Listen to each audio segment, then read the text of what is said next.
Hey guys, another day at Fox 5 Live here in the digital newsroom. I'm Molly Nevola with intern Cam. How you guys doing? Solid Tuesday? Solid Tuesday. It's the 25th of July, guys. Heading into the last week, pretty much of July. Cam's on with me for a week, and then I think you're off next week, right? Yep, I'm going to Idaho next week. Going to be cruising down some rivers. Yep, yeah. Rafting and floating river, fly fishing, plenty of stuff like that. So, getting outdoors for a week, getting away from the city. Awesome. I like it. Yeah, a lot of people do those wilderness trips and sort of stuff out there camping. And gorgeous, the West U.S. All right, guys, so we're rolling into another day of live news, breaking stuff that's happening, sources that are coming in. The big news today is that John McCain is coming back to D.C. After his brain surgery and after they found brain cancer, a very tragic case, of course, that's been big in the news this past week. Our main headline on our website, fox5dc.com, is this story that he's coming back to vote in what will be the procedural vote, a proceeding to vote on if they will hear the healthcare vote next week. So it's sort of a step before the actual vote. He wants to be involved. I think it'll be an interesting story to follow, and we're hoping to get some footage and perhaps live today of his return, or maybe even just some stakeout on the Hill to see him, if you guys have been following that story.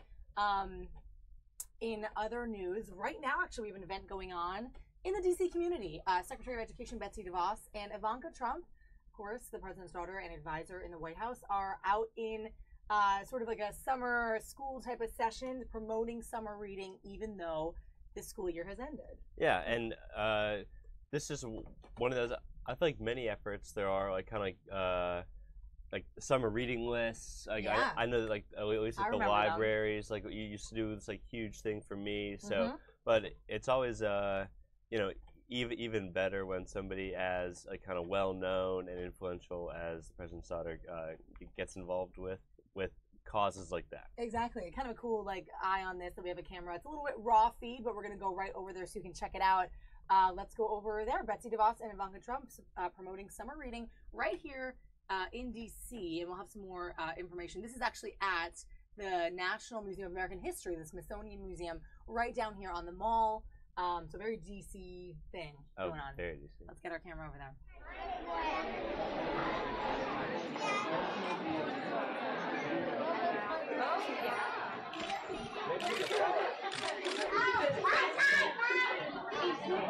What is this? This is where we're inventing homes for pets. Homes for pets? Yeah, very cool. What type of things are you adding to the home? I'm sorry.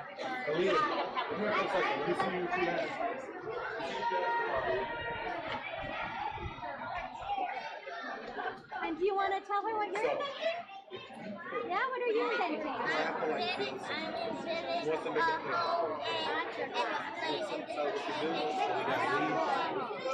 For what? For a dog to play. Oh, very cool. Do you have a dog? Yeah, make it a little bit bigger. So. You do? What's his name? It's a girl. It's a girl. Very nice. What does your dog like to do? Like, what games do you like to play with your dog? I play tug-of-war. That's a good one. So when we can add something for tug-of-war in your table? Yeah. I'm going to ask. Yeah?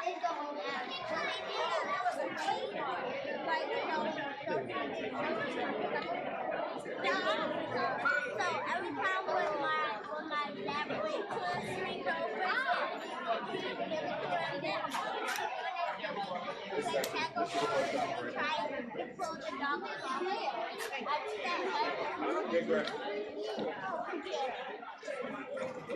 This sounds fun. I hope this isn't only for pets because I want to play there. Yeah, so we can already, which side?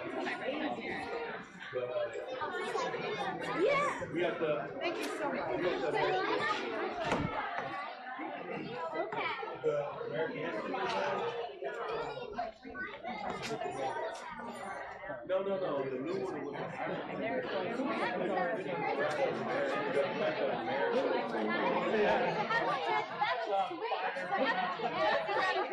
You wanted to stand up?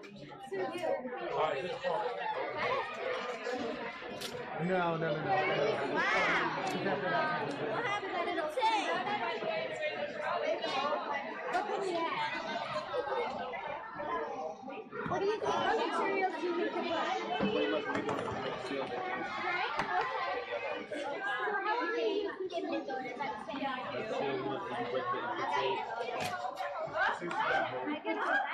Nice to meet you. Thank you. Comments on Jared yesterday?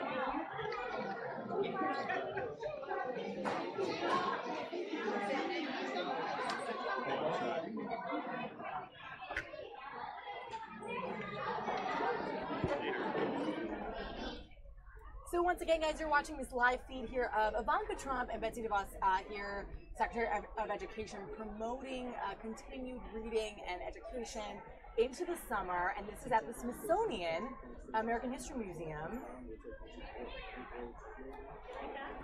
Kind of a cool shot there. I was actually just at the Air and Space Museum. You forget that these are all in your backyard. Yeah, I mean, with, you know, people kind of coming to visit, like in the summer and stuff, it's a great time for family to come, friends to come. Yeah. You kind of forget just how much, like how many things there are to do right here in DC, like between the museums, between, you know, the monuments. Like there's so much stuff that we almost like take for granted from living here. Absolutely. Like, you know, Me you know, too. every school field trip since first grade, I've gone to say the bet. Washington Monument. So I'm like, whatever, my like it's just the gosh. Washington Monument. But like, forget. other people come in and they're just like I want to see the Washington. Like that's awesome. That's so cool. You get to see it every day, like all the time. And I'm like, it's not that cool. But like, you just gotta forget these things. Like, Yep. It's so true. you get used to them. So. And Cam grew up here, right outside of DC in Arlington, right, Virginia. Yeah. And went to high school here. I moved here 9 years ago. I'm used to the city, and I'm the same way. I admittedly take things for granted and shouldn't. And I'm reminded of this, the testament to this, when I hear my parents say how awesome and grateful I should be to be around this stuff. And this is taking place right here. And these kids probably, you know, maybe they don't even think of it either because they're young, but really cool opportunity there to meet the Secretary of Education and Ivanka. It looks like we just lost that shot, guys. We're going to bring you back to a shot of the Capitol Dome. We were just commenting here on how gorgeous of a day it is today, guys. The humidity has been cut. It's in the 80s. Our weather guys were talking about it all morning.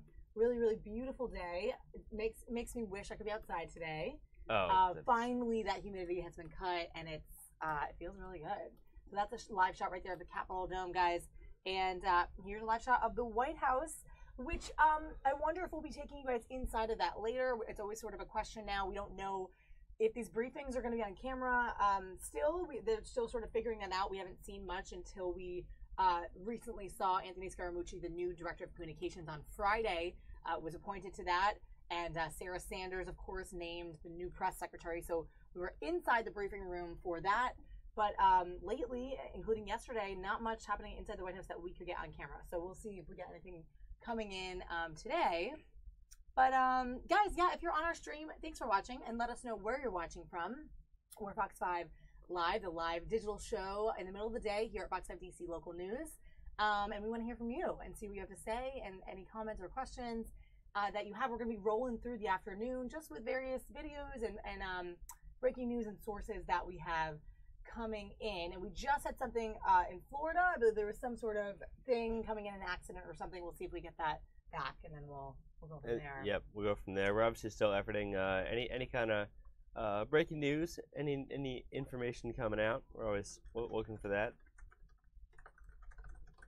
Yeah, we will. You will be monitoring all breaking news. Of course, a lot of the stuff seems to trend on politics, but we'll see. It kind of runs the gamut here. We'll see what happens throughout the day. We're monitoring, of course, Senator John McCain coming back into the district after his surgery. I believe there'll be some press surrounding that, so I think that'll be interesting to see. For sure. I mean, that's one of those kind of really cool stories, really feel-good stories. You always like when... It is. It'll be interesting to monitor that, as, you know, it is a really scary case, and people are saying they don't know, what's going to happen in his case, but that he's a fighter, and we're going to have to see how these next months go into the next year. But yeah, it's a heartwarming kind of thing that he's coming back for for this procedural pre-healthcare vote. All right, we're going to be monitoring some other stuff, guys, and we'll come back to you with what we have going on live. For now, enjoy this blue sky shot of the Capitol Dome.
Hey guys, check this out. It's cat yoga. It's a brand new trend. We were talking about goat yoga like a few months ago.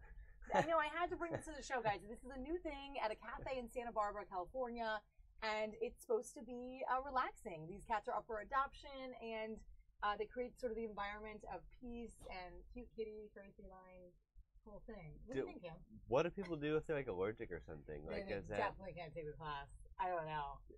This is cute. Oh, I mean, super cute. There's no doubt about it. Super cute. Like, you know, just laying there like with a little kitty on your stomach. But I mean, it just. I like it. The way that you started this segment with like the goat yoga, like it just like it made me laugh. Like, well, what are we doing with yoga nowadays? I know, what are we doing, right? So the goat yoga trend that started out in Oregon, I want to say, and then recently, I guess in a few months, it came over towards the East Coast. So I got to participate in that a few months ago. It was really, really cool to see. But yeah, I wouldn't have thought that this would have been a thing. And you're right, you really have to stay away because a lot of people are allergic. But this is apparently hosted, every week. This is at a cafe in Santa Barbara, and it's for people who want to sort of find their playful Zen moment in yoga. So animal yoga becoming a trend, kind of interesting, kind of an interesting little news bit to bring to you guys. Let's go over to NASA TV, guys. We're always checking in with the latest on their missions and their new information and their updates. So let's check in with NASA, and then we'll come back with whatever is breaking. If you stay with us, we'll jump around to all breaking news, and we'll update our captions and our headlines as well, so you can find us. But keep us open, and we'll be here in the newsroom watching for all the breaking news from today, guys. Let's check in with NASA TV.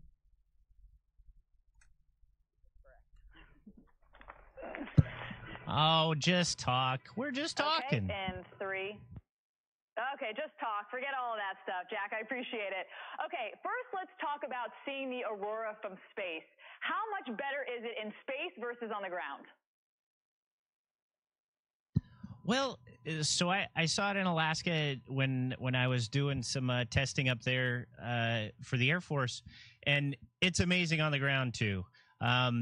We have the difference is that you get to see it over this huge expanse, and then you get to see it with this massive star-filled background, and you're floating while you do it. So I gotta say, on the awesome scale, it kind of peaks out when you're looking at it up here. Down on the ground, the benefit is that it lasts a lot longer. We're going around the Earth every 90 minutes, so it doesn't last for that long up here. You got to get your cameras ready and at all the right settings to try to capture it, whereas down on the ground, it does last longer. So there's goods and bads in both places. It's beautiful no matter where you are. I agree with you on that. Now, that's the weather outside. Let's talk about the weather inside the space station. What is the tornado of awesomeness? Well, that's just because it's cool, because you can spin and you can float and you can fly up here. It's just, you got to have fun while you're up here. We work really hard. We work all day, every day on science to try to, make those discoveries off the Earth for the Earth, but you got to have fun too, because it's pretty darn cool that you get to float up here. I cannot argue with that. Now, let's talk about some of those experiments that you guys will be doing. 300 experiments taking place. How does temperature come into play with any of those experiments? It's a big player with a lot of those experiments. Obviously, we have to have kind of a controlled environment on this space station, and then for specific experiments, we may need it warmer, more humid. We have a lot of experiments that have certain, DNA, for example, or blood or any type of samples we have to keep very cold. So we have a bunch of very big and fancy refrigerators and freezers that can keep those very cold. So we, temperature-wise, we run the gamut up here all over the spectrum. Most of our samples are cold, though. And if you'd like, I was thinking there's so many Earth observation and weather type experiments going on in the space station right now. I think you guys need to set up a satellite office up here. First of all, I have my hand raised straight to the sky because I would be the first person to come up there and do any experiment that you asked of me. Speaking of those, weather would obviously be my favorite experiment. What is one of your favorite experiments of the 300? Oh, I think that you never know which one's going to be that one that makes the huge difference, right? And every day, that's what's so great about being up here is you feel like you're working on something that could really make a difference on the earth. And since you're from the Weather Channel, I could talk to those experiments. I think that, and it's the same throughout different disciplines, but there's technology, there's inspiration, and there's observation. So the technology, we develop things that have to survive in this harsh environment, which then can be used on the ground in better ways, and develop that technology. For Earth observation, we have some cameras, high-def cameras pointed at the Earth that were actually part of the components were designed by high school kids, and that leads into inspiration. We have a lot of experiments that start from kids as young as 12 on up, and maybe they're not the most expensive or fancy experiments, but they are bringing good science, and they're getting kids involved. And then there's observations, and man, oh man, for Weather Channel, we do hyperspectral, we do atmospheric temperature, cloud aerosols, stratospheric aerosols and gas, lightning, scatterometer. I could, the microphone I don't need to hold, so I could go on for days, all the different experiments that we have here in order to understand our atmosphere, our climate, and to build better models so that we can further predict and avoid things, disasters, cyclones, hurricanes, you name it. We want to be able to understand and predict those much better. We certainly appreciate all your hard work. Now, I want to talk about your spacewalk. I went to space camp twice, once in Florida and once in Alabama. I did an EVA, and we forgot to close the payload bay doors, just to give you a little background on me. Your spacewalk was much more successful with astronaut Peggy Whitson, part of the 200 spacewalk. What was the significance of this spacewalk, and why was it cut short? It's cut short because one of the umbilicals, we have inside the spacesuit, you're like your own little spaceship, and it's got your breathing gas and water, and it keeps you cool and keeps you warm. It does everything, but we have to kind of fully charge all those systems before we go out the door, and we have an umbilical that we attach that does that, and one of them broke. So then we had to kind of like buddy share our one umbilical. And unfortunately, because of that, the batteries in our suits ran down, and we could only stay out there for about 4.5 hours. Guys, as we continue to feed you just some updates from NASA TV, always really interesting to talk to the International Space Station up there. Really, really cool, riveting TV, I think. We're going to couple it up with this shot of a podium here. We're getting ready to hear from Nancy Pelosi. She'll be addressing people in the House here, or the press rather. Nancy Pelosi, the House Minority Leader, along with, I believe, some other House members in her address today. And this will be live from Capitol Hill. So we'll wait on that and make sure that we bring that source to live. So take a look as we continue to listen into NASA. And we are here in the Digital News Desk, guys, bringing you the latest from all of our sources, breaking news today at Fox 5 Live. So let us know what you think, where you're watching from, and any questions you might have. We'll be sure to shout you out and answer any questions or comments. Looks like Nancy Pelosi just came out. Let's jump in there to hear from her. Two champions for America's consumers and America's taxpayers.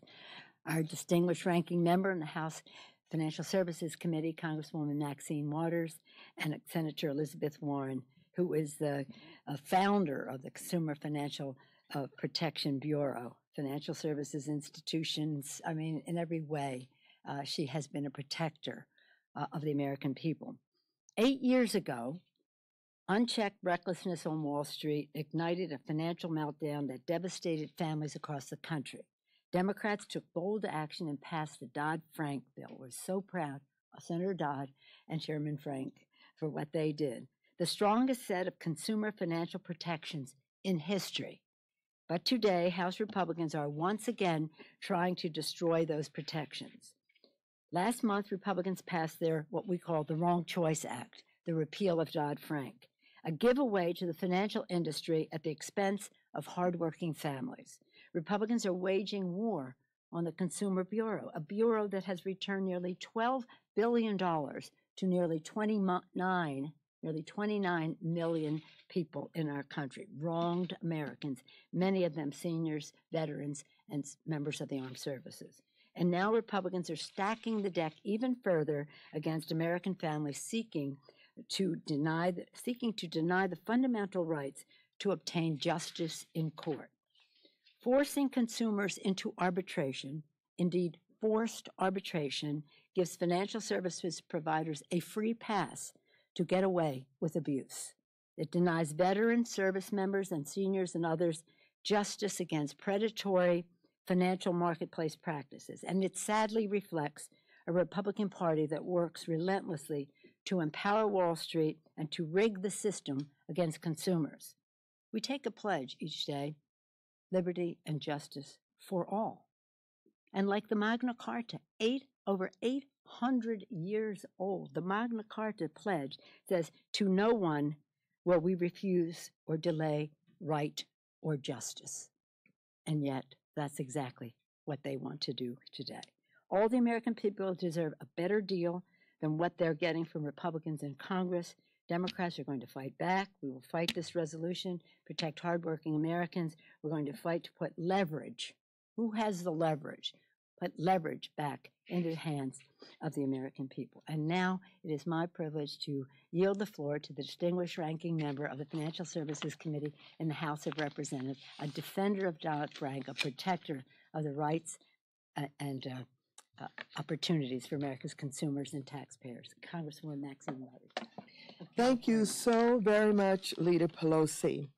I am so delighted to be here with Nancy Pelosi, the first woman speaker of the United States Congress in the history of the United States Congress, and Senator Elizabeth Warren, who is a leader that helped to create the Consumer Financial Protection Bureau and is the leader who is constantly speaking out on behalf of consumers and helping people to understand what we can do to give consumers a fair chance in our society to have a good quality of life and not to be ripped off by those who are in power and in high places.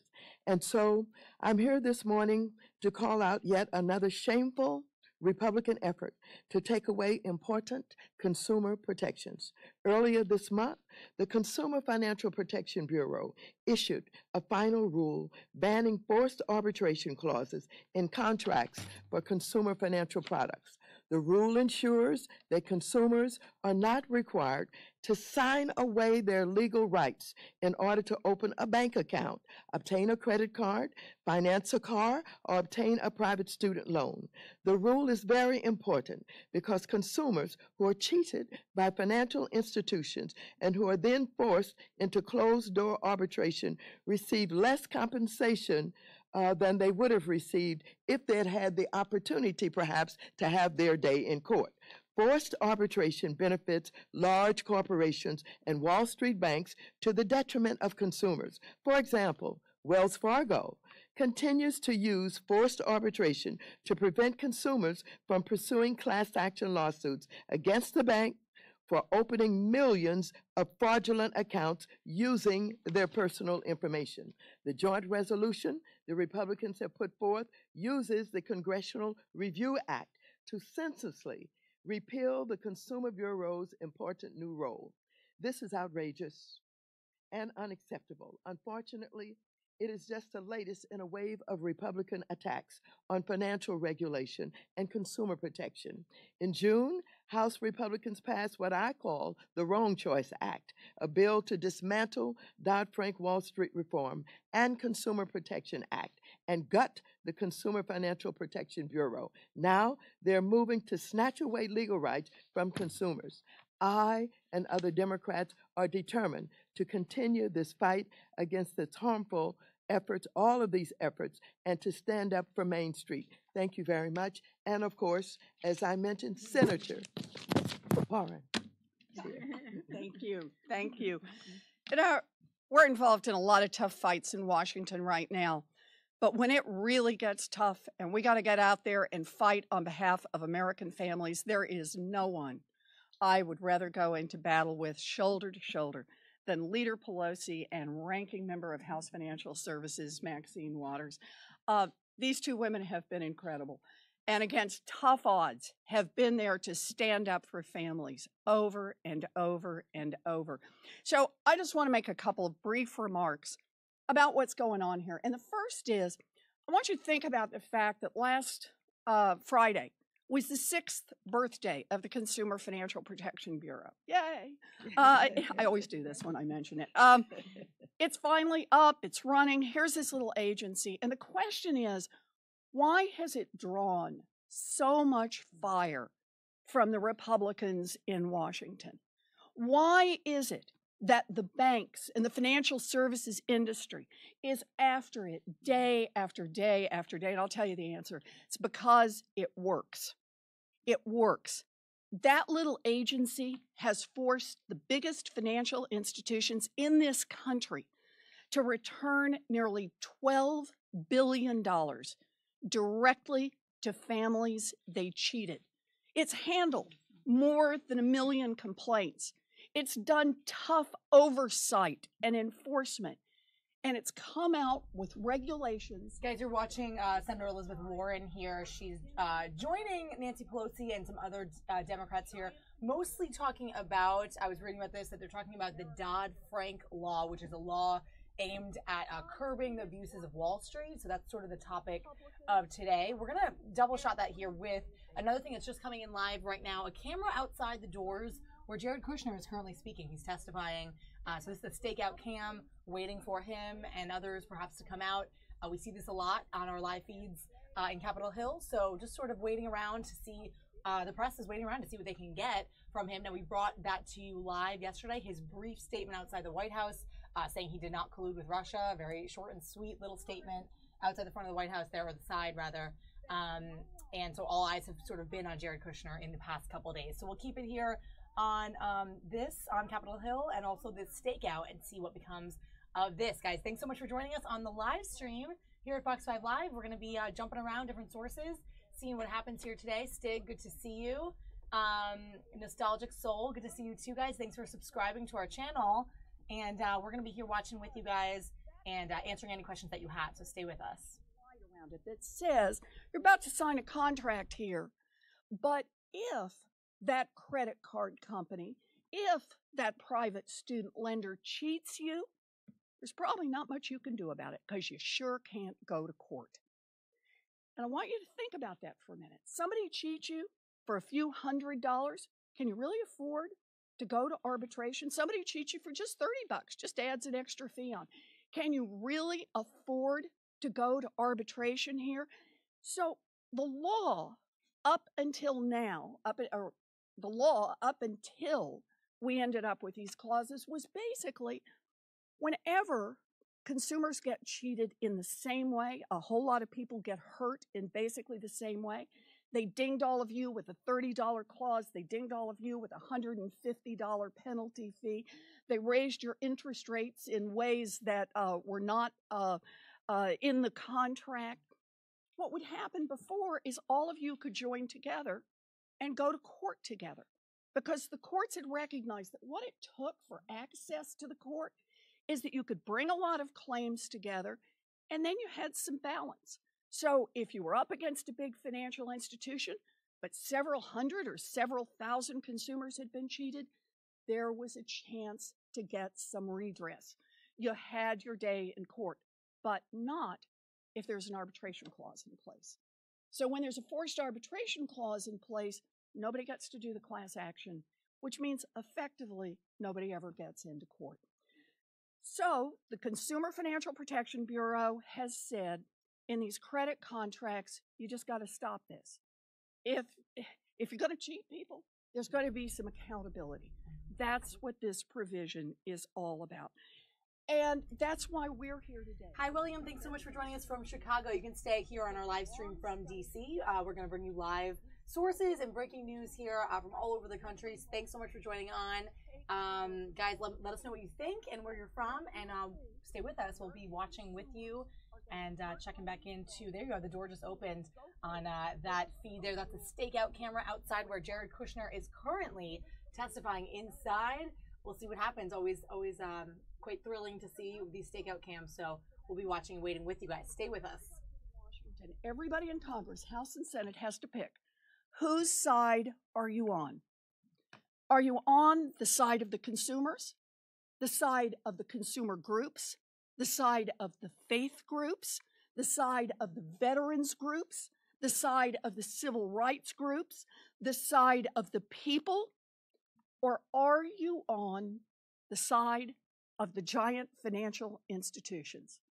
The Republicans are advancing this bill because they are on the side of the giant financial institutions. We are here to defend the side of the people. Leader? Thank you. Thank you. Thank you. I get a little worked up about it. I do. Any questions? Here we go. Go ahead.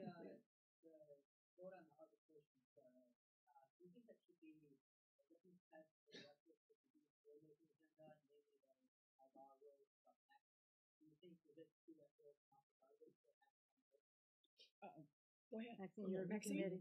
I didn't really hear everything that you said. Would you repeat it, please? The TRA arbitration rule. The next rule. All right, guys. So back in the newsroom there, that just ended on us, of course. Thanks for checking in on our stream. Let's change gears a little bit and talk about some other breaking news today. Did you guys hear about this? In the entertainment and arts world and music world, some of my favorite stuff. Justin Bieber canceling his upcoming tour. Yeah, his Purpose tour, which is underway. He's most of the way through it, I think. I don't know exactly how many stops there are, but today he announced he decided to cancel the rest of it due to unforeseen circumstances. He published an apology on his Facebook page, basically telling fans, like, I'm sorry if you're disappointed, if you feel betrayed. Really quick, looks like these doors are opening, guys, where Jared Kushner was. Let's check in there, see this stakeout.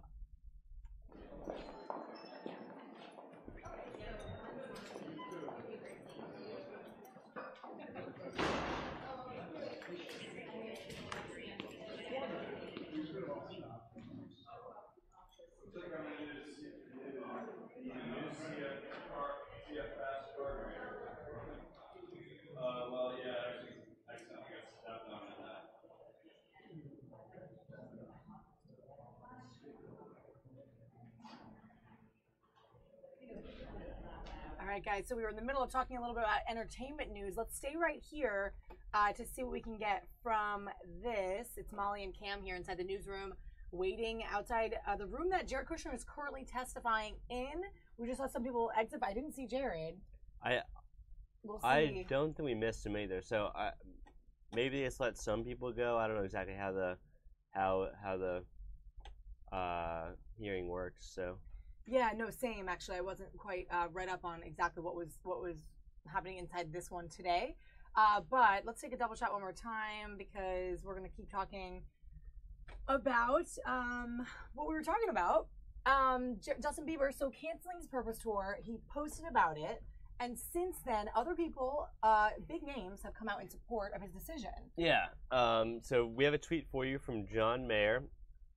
Well, two tweets, a two-parter. In the first one, he says, when someone pulls remaining dates of a tour, it means they would have done real damage to themselves if they kept going. And then we'll bring it back. We're going to change it up. He has a second part to that tweet, and he says, we've lost so many great artists lately. I give Justin 2 thumbs up for realizing it was time to call it. You should, too. That's some really, really nice words of support there.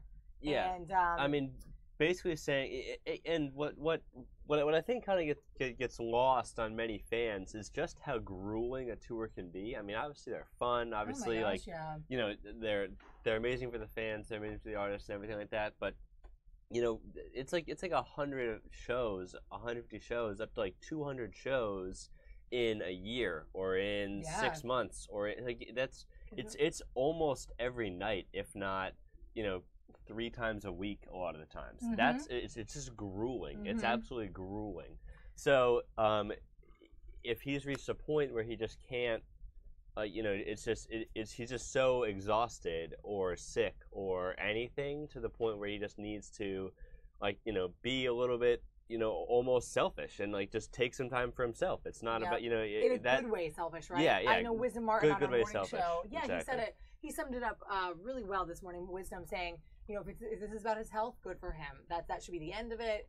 Because like we were saying, I think John Mayer also referencing this in his tweets, talking about the recent artists that we've lost, and I think sort of insinuating, referencing taking care of oneself mentally, emotionally, as well as physically. Of course, possibly referencing Chester from Linkin Park and Chris Cornell from Soundgarden, Audioslave and whatnot. And people just having too much and wearing themselves down, and possibly things leading to further consequences. So good for Justin to sort of at least know himself a little bit better, and to take this chance, and that's a big jump to kind of cancel a big thing. I think it's a big move. And a lot of fans, obviously. I mean, and fans will be heartbroken from this.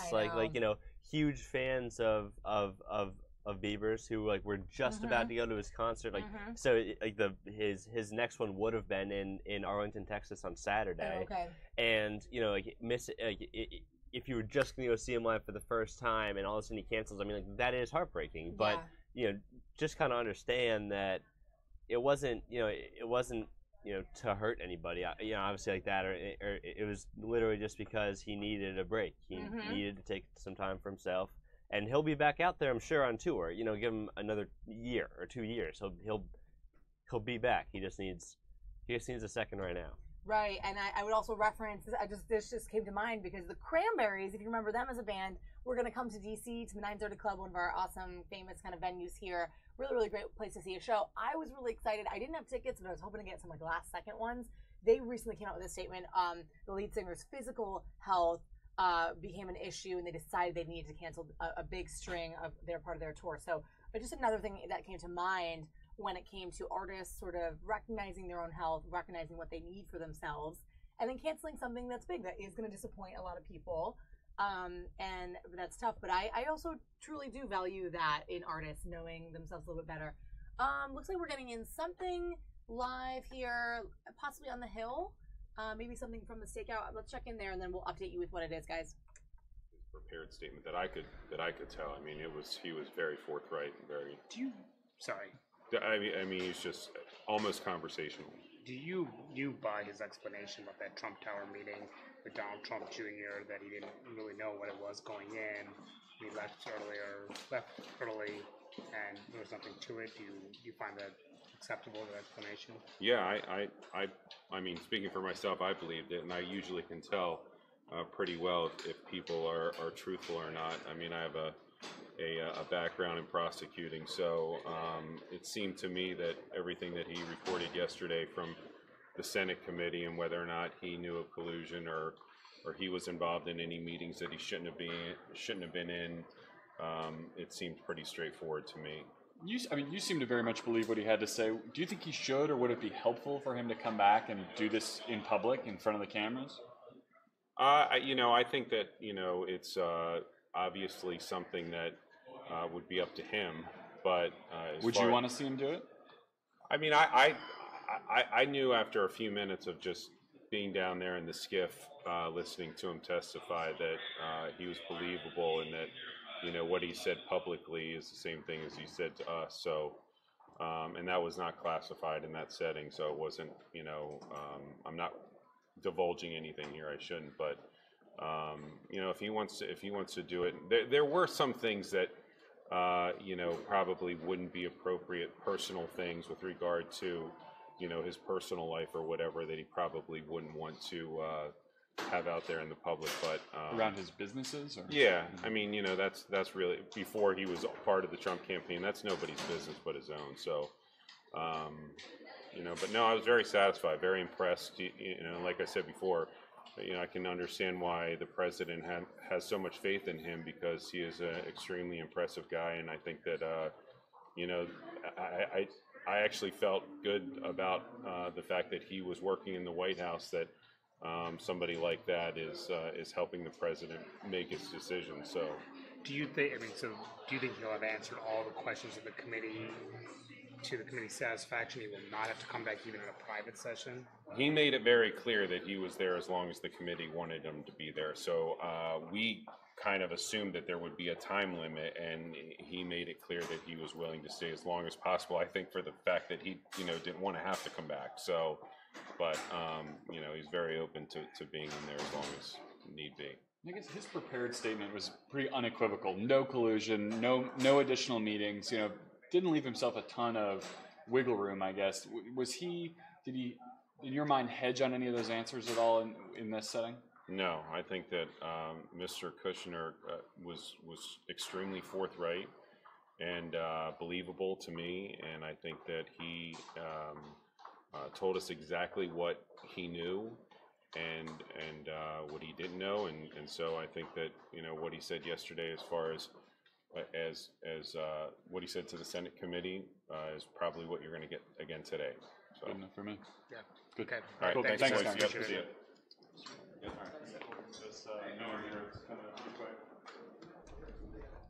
So a little stakeout camera there, guys, getting some of the witness account of what Jared Kushner was like inside those doors, where I believe he was. We didn't see him walk out, but they still have this bump shot up, so we're wondering if it's going to stay up or what we're going to get kind of switch, or if we're going to hear from Jared himself. Often that's what these cameras are in place for, obviously for the press to sort of run them down with questions. But we'll see what we can get from this. Looks like it's moving on a little bit now. Probably hear some other testimony from people. So we'll stay here for just a little bit, guys, and then we'll check back in with you. Let us know where you're from and what you're watching from. Hey, Kenneth. Hey, Nostalgic Soul. What's up, William? Thanks for joining us. Stay on with us if you want. Subscribe to our channel. We're here every day at 11 for your mid-afternoon breaking news. What's happening not just on Capitol Hill, but really all over. We might get a live source in from something breaking in Florida, California, wherever, even internationally. So we're here watching for all of it right here at Fox 5 DC inside the digital newsroom, guys. So stay tuned with us. I'm Molly Nevola with intern Cam, and we're checking in and bringing you the latest. Stay with us, guys.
Any thoughts on Jared Kushner's testimony?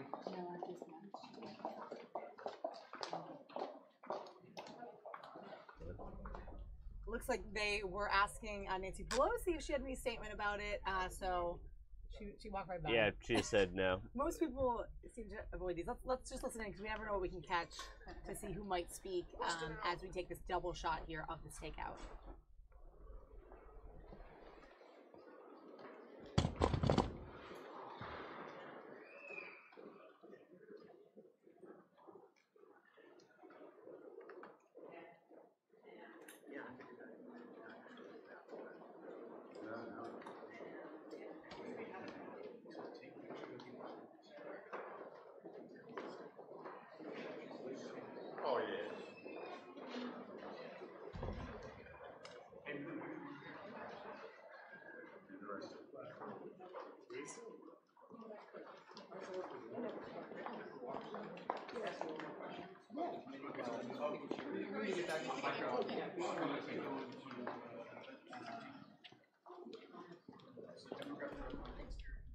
Hi, Graham. Thanks so much for joining our stream. Yeah, we are following the Jared Kushner stakeout.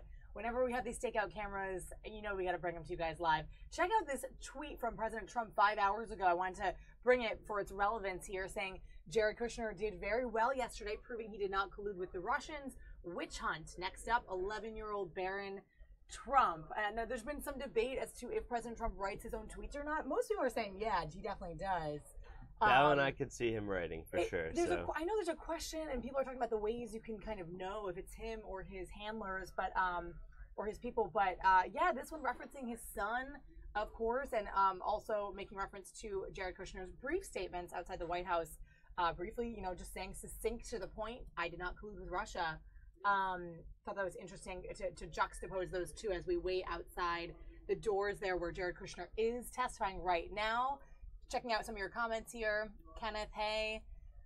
Nostalgic Soul has some comments on Pelosi. Yeah, we just saw her walk right by. She had no comments further for the press about Jared Kushner, but that's sort of what all eyes are on right now, guys. So we'll stay right here and try to bring you the latest from Twitter and from all our digital platforms as we watch this stakeout.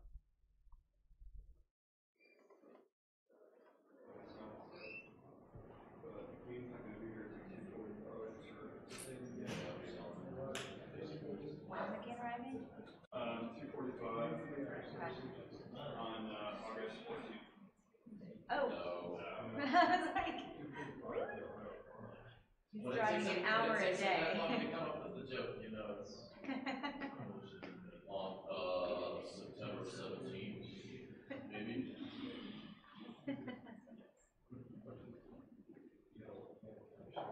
Yeah, I have to work on my delivery. Is that coming? Only got 2 cars in there.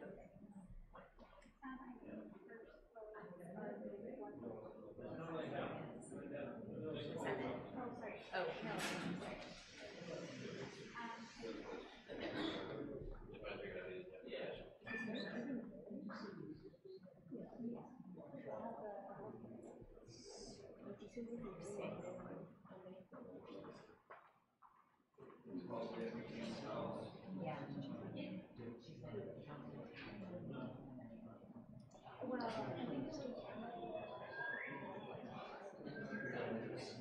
That's true. So basically now, that's what I figured, but yeah. Good to know she's around.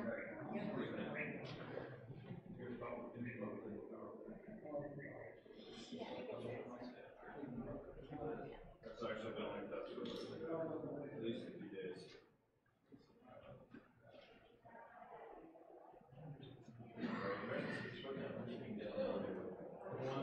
I'm going to try. He wants to be seen.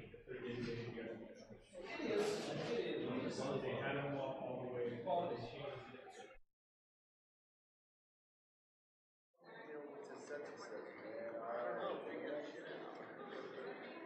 Can't do the patch. I gotta go.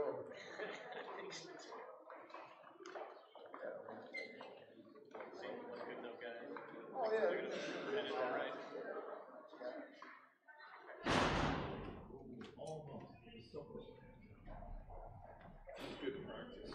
So more people are coming out of this room, guys, and we're just sort of watching, waiting to see who will speak to the press. Join us along with us as we check out this stakeout, guys, on our live stream, and check back in with us here and there. We're going to bring you whatever breaking news and live sources that we have. Just kind of coupling it up with this tweet, like we were saying, from Donald Trump. Let's see what's coming in next, guys.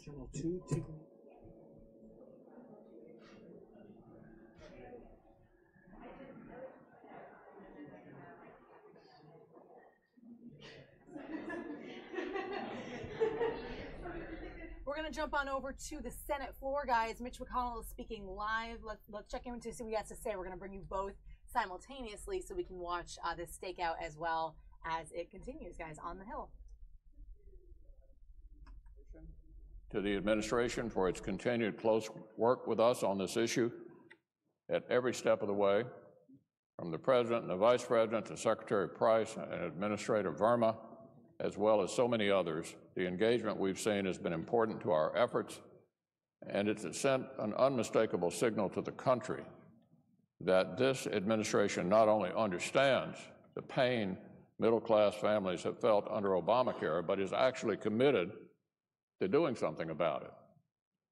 By now, we're all keenly aware of the pain that Obamacare has caused for literally millions of families.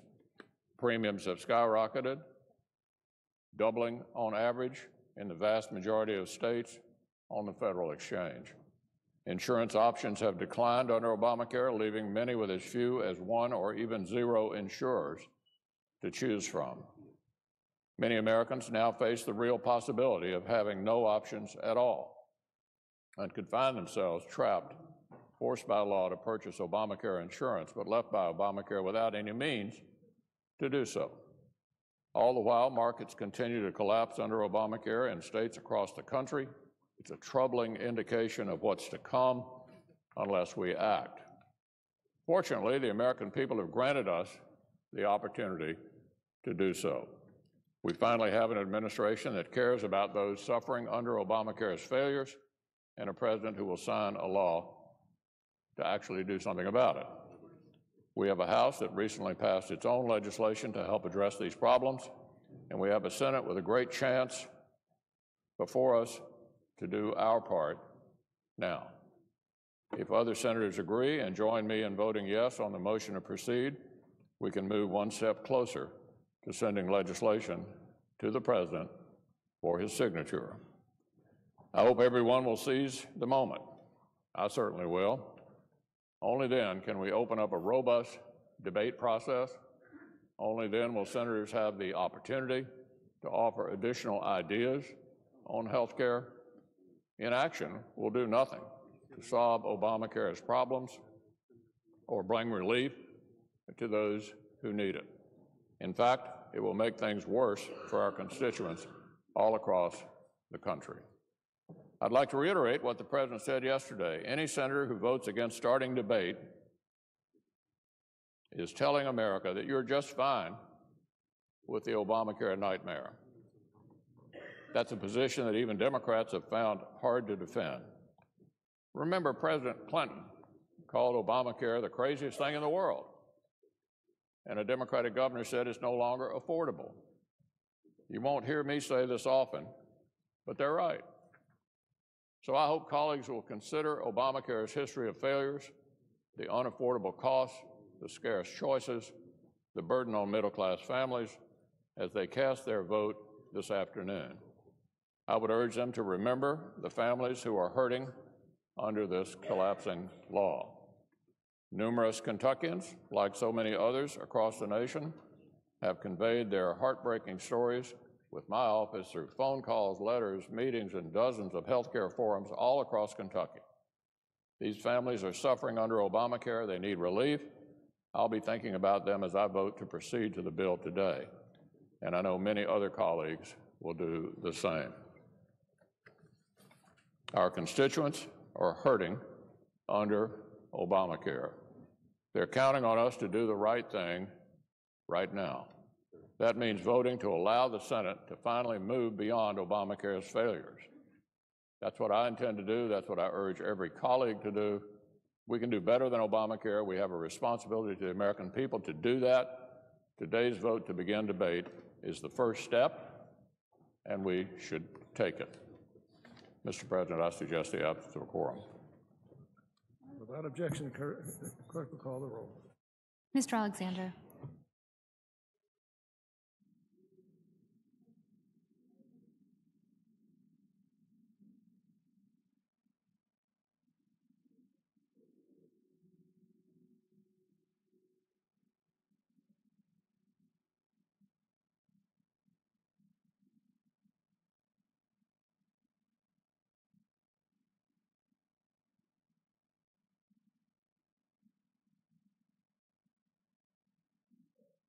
Majority Leader. Consent that further proceedings on the quorum call be dispensed with. Without objection. I ask unanimous consent that following my remarks, the Democratic leader be recognized to use his leader time for up to 20 minutes, and that following his remarks, the senator from Nebraska, Senator Fisher, be recognized to note the absence of a quorum. Is there objection? Without objection.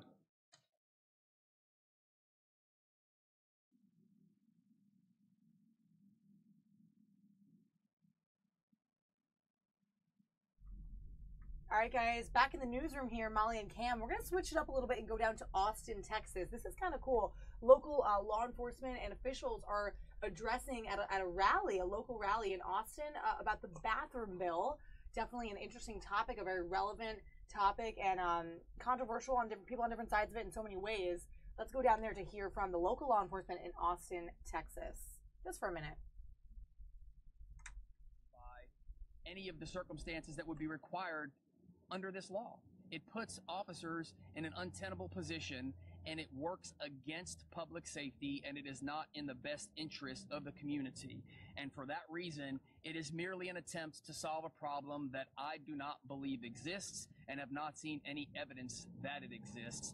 And that's why I am proud to stand here along with my peers from major cities around Texas to speak out about the concerns we have with this bill and how it would pull police officers away from the important duties we already need them to do. So for that reason, I'm proud to represent the Austin Police Department and stand here today with my peers speaking out on this issue. And I'm now going to introduce the next speaker, my mentor, a man I consider a friend and a colleague, Art Acevedo, Chief of the Houston Police Department.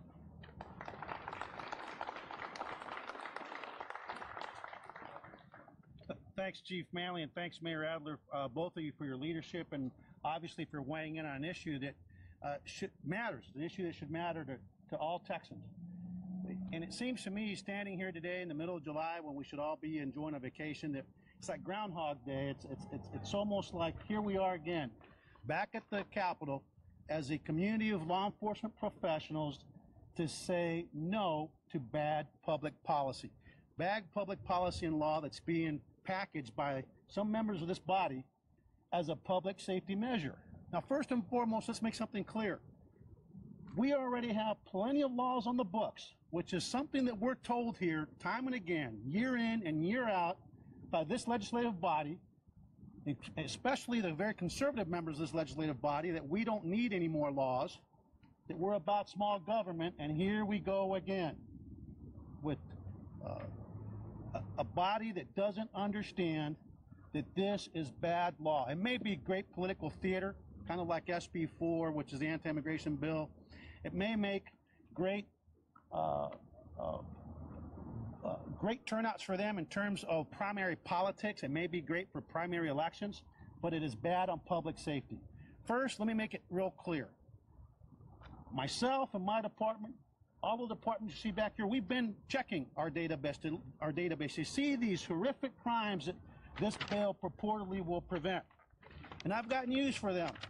We have yet to find anything that this will prevent, because in truth, this is a purported solution that is in search of a problem, a non-existent problem. What this is going to do. All right, guys, some breaking news. Let's go over to California, guys. Have you guys heard about this? NBA superstar Draymond Green being sued for alleged battery and assault? Yeah, alleged assault and battery. This comes only months, obviously, after not maybe a month after Draymond Green won the NBA Finals with the Golden State Warriors. Wow. So here's a double shot, guys. Yeah, we'll go right there. This is the entertainment lawyer. We've seen her before defending numerous people, including Kathy Griffin, when we brought that to you guys on our live stream. Let's check in with this statement. Stepping away from the bump shot out. Mr. Green's people immediately started texting Mr. Edmondson, offering money if he would not press charges, which is a form of witness tampering. Ultimately, Draymond Green was allowed to plead guilty to a lesser charge. The Golden State Warriors released a statement at the time that they were collecting information so they could get a better understanding of the situation. Well, they never reached out to my clients for that better understanding. As far as we know, Draymond Green was not disciplined for his bullying and violence against my clients. And to the Golden State Warriors, I say, how's that investigation going? Because we are very happy to cooperate. Since last summer, my clients have been shunned and ostracized. Mr. Green's people put out misleading statements, and Mr. Green said he, quote, wouldn't change anything about the events of last summer. Draymond Green's refusal to acknowledge the true facts and simply apologize like a man has caused my clients to be attacked and demeaned online and in person. Well, that stops today. Many people will take a celebrity's side against an ordinary person, and many of Mr. Green's fans have come after my clients. Both of them, unfortunately, had a terrible senior year of college, and they had to overcome tremendous odds to graduate, which they did, and good for both of you for working so hard and graduating nevertheless. The filing of this lawsuit was a last resort. Mr. Green has refused to accept responsibility for his conduct, and so we will ask a jury to educate him and hold him accountable. If you or someone you know has been the victim of bullying or abuse by Draymond Green, I urge you to contact me here at my law firm, the Bloom Firm, and we are happy to talk to you, of course, for free and confidentially. Calling out wealthy, arrogant bullies is not easy, but it's important, and that's why we are all here today, and I'm very pleased to stand with Mr. Edmondson and Ms. Williams as they bravely stand up for their rights. Thank you very much. This happened in Michigan. Why are you involved? Because this is a California lawsuit that we are filing. Mr. Green, we believe, is a California resident because he plays in Oakland and he's here many days of the year. He owns property here, and so we believe it's appropriate to file it in California. Why are you waiting? Why are you waiting until now to file this lawsuit? I think it's because it took them that much time to sort of summon the courage and come forward and say, you know, we can't just let this go. I think, you know, many people in a situation like this just hope that they'll get over it, they'll get past it, hope that Mr. Green will do the right thing, but he's refused to do that, and so that's why we filed the lawsuit here today. What about the associates involved in the original incident? Are you pursuing anything against them? That is possible. That is possible at this point. During the lawsuit, we will have a period called discovery where we can subpoena witnesses and we can gather information, so they may be added as well. What will justice look like for your clients? I think this is all about accountability here today. People do make mistakes and they learn from their mistakes. Unfortunately, there's no evidence that Draymond Green has done that. So we are seeking to hold him accountable. I was confused about, you mentioned that Mr. Edmondson was, they were sending him text messages. If he hadn't known Mr. Green, how did they get hold of his cell phone? Well, that's a good question. But he did receive text messages, and we have the text messages offering him money in exchange for not pressing charges. Needless to say, he did press charges. Will we be able to see some of those? Not today, but they will come out in the lawsuit. Of course, a lot of viewers might want to know you must be seeking damages. So what would that look like? So we don't put a dollar amount. Some other lawyers do, and you hear about lawsuits where they ask for a certain amount. We're going to be happy with whatever a jury feels is the appropriate amount to compensate my clients in this case. But primarily, this is about responsibility and accountability and just standing up to a bully. Some people also look at it and say, had this not been Mr. Green, it was just some other brawl in a bar, we wouldn't be standing here doing a press conference. Had it not been Mr. Green, I think that he would have been convicted of a more serious charge and not been allowed to plead to a far lesser charge. Had it not been Mr. Green, had it been somebody who's a real man, he would have apologized for his mistake. And it's just not acceptable. You know, when somebody is a very powerful celebrity, their actions have significant impact on ordinary people. And that's what happened today. Had it not been Mr. Green, my clients' names would probably have not been in the news. They would not have been shunned and ostracized. Fans would not have come after them. So it cuts both ways. You mentioned his behavior on the court. Do you feel like that should play a role in mounting your argument in this case? Mr. Green's behavior on the court, which is caught on tape, striking and kicking other players in the groin, which is just absolutely shocking, and which he's been sanctioned for repeatedly, shows you what kind of a person he is, and shows you that the sanctions that he's received have not been significant enough to change his behavior. Okay, thank you very much, everyone. Appreciate it. Thank you. Wow, there we go, guys. So quick press conference there in Woodland Hills, California, about Draymond Green's apparent alleged assault. Yep, and they're pressing charges. So I'm reading up on it now. The actual kind of format and strategy for the whole rule, like announcement of the case is really kind of in many ways unique. Often lawyers will like file the lawsuit and then afterwards like comment on it. And what she did was actually she tweeted I want to say Sunday night, or it could have been Monday night. So last night, that like basically that she was going to press charges, or that she was going to file. Like that, the lawyer treated that like that two people that came to her, the two people standing next to her, and that like her law firm was going to file a lawsuit. And also like kind of announce this press conference. So normally you file it first and then you could maybe comment on it afterwards. She really kind of set this up to be almost like a media affair. I think in many ways counting on kind of the media and the coverage of this to damage Draymond Green's reputation and really make him kind of feel this, maybe more either quickly or more severely than even athletes normally would when faced with charges. So again, like really maybe counting on the like kind of the public outcry, public perception to help her reach like maybe a settlement with Draymond beforehand, or kind of just help her in court maybe. So yeah, guys, if you guys are just joining us or wondering about this, I know some people are asking on our stream. He's a 27-year-old forward for the Golden State Warriors, facing now these alleged charges. But apparently, he's actually no stranger to the legal system in general. He was actually arrested for misdemeanor assault in Michigan. Last summer, last year, which he came to a deal with on that one. All he had to do was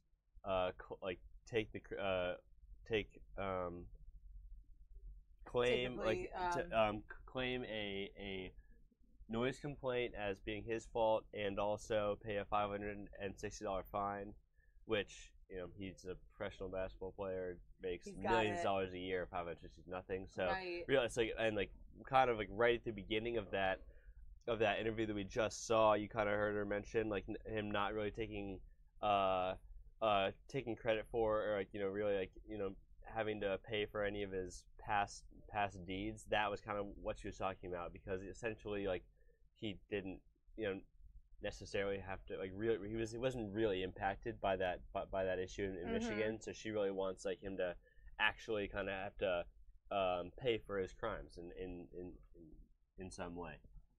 Yeah, that's an interesting analysis there, guys. We're still watching and following, guys, this Jared Kushner stakeout. There's the door. We still have that camera there. Also, as one of you just mentioned, Chuck Schumer was just speaking right here on the Senate floor. There's a live look at it right now. Looks like he just sort of left the stand there, but if something kind of happens, we'll take you back in there to listen in. But that was very true, very right. That's what we were listening to him on the side when we were watching the California bit there. But we're also still down in Austin, Texas, guys. This live rally about the bathroom bill in Texas. Definitely a big talker. Interesting stuff. Let's go down there, and then if I see something flash up here on Capitol Hill or something of interest happen with the stakeout, we'll bring you that as well. So I'm going to double screen it for you guys. Check it out. We'll go down to Austin and continue to have that camera on the stakeout door, guys. Check it out.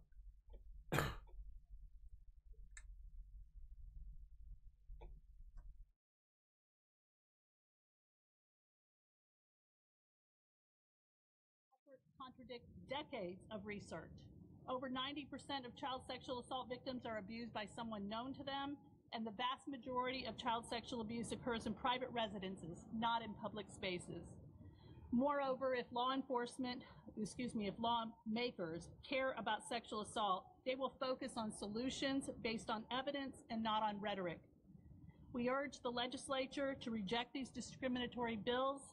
TASA, as well as over 80 rape crisis centers across the state, stand ready to inform and support lawmakers as they promote good bills. I'd also like to say that when you have law enforcement and victim advocates and survivors on the same page, just perhaps somebody should actually listen to them. Maybe we have something worth saying that's worth listening to. I'd now like to introduce Lavinia Masters. She's an amazing woman. She's an activist. She's an advocate, and she is a survivor of sexual assault.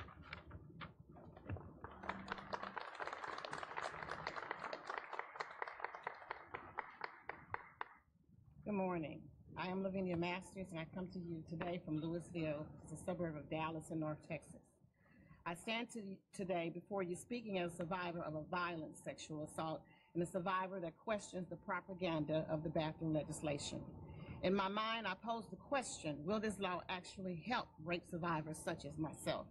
I wonder, can legislators indeed protect all victims of sexual assault, or are we putting victims in greater danger with laws that make rape survivors such as myself feel like we're being used as a pawn during this particular legislation? When I was 13 years old, someone broke into my home while I slept on the couch and my siblings slept on the floor. My parents were upstairs sleeping and raped me at knife point. I call this a monster a man that was in the form of a monster that entered into my home. He took my innocence away. I wonder, what did I do wrong? Why did I deserve the things that happened to me to be a victim of rape? Now fast forward, as I look back over my encounter with death, I like to share that my victimization was actually threefold. And that is the actual rape itself, the insensitivity of the police at that time, and the hospital administration personnel, and then to later learn that my rape kit or my DNA evidence actually sat on the shelf for over 20 years before it was processed. So I stand to you today to say that if lawmakers really want to make the state of Texas greater and safer, then legislation should focus on the ridiculous amount of backlog rape kits sitting on those shelves that I personally feel is actually the key to each victim's release. Then let us expand that focus on getting more sane or forensic nurses in place so they can properly examine and collect this rape evidence. And please, please, please do not fail to properly and adequately train other officers, judges, and law enforcement officials, or anyone of that matter that encounter rape victims and sensitivity so that they may understand how I can't say it, I get emotional, but how downgrading it is and fragile the act of rape is to a victim. I would also like to tell legislators that while I applaud you for your efforts of wanting the bathroom bill to be all-inclusive for rape victims, I honestly wish that the same time, money, and effort be reshifted on things that are happening now and that are real issues in our great state. I honestly get confused, and I am somewhat perplexed as to why legislators aren't focused on the sexual assaults that are happening right now, the vast amount of rapes in public places, the violations in hidden and abandoned or rural locations, the rapes on college campuses and military bases. And let us not forget the violent and vicious attacks that happens in the privacies of one's own home, like it happened to me. I'm standing here almost heartbroken because the same resources, the same valuable time and effort that is put forth in this bathroom bill is greatly needed in the funding of the massive backlog of rape kits in our state. Do you not understand that this would lead to the capture or the identity of actual rapists? Do you really care that victims will be able to release, or in other words, get their lives back? Being that I'm a woman of great faith, I believe that God is about balance. And with that being said, I believe as leaders that you are required to properly prioritize your agendas and to be careful not to abuse your authority when it comes to leading and persuading people. Right now, I feel that we are being forced to talk about the non-existing problems of protecting women in bathrooms, that we are being denied the opportunity to heal as victims, because you refuse to deal with the demanding issues such as the backlog of the rape kits here in Texas, knowing that the DNA evidence that we process, that you possess, is what I like to call an actual footprint from God. I am a survivor of a violent sexual assault, and trust me, I am not in any opposition of any bill that will guarantee the public safety. However, I do oppose any bill that does not honestly depict what public safety really is with regards to rape and its meaning. Therefore, I urge Texas legislators to do the same when it comes to this bathroom bill. Now, I would like to introduce Representative Joe Moody, the top criminal justice expert at the House of Representatives. Thank you.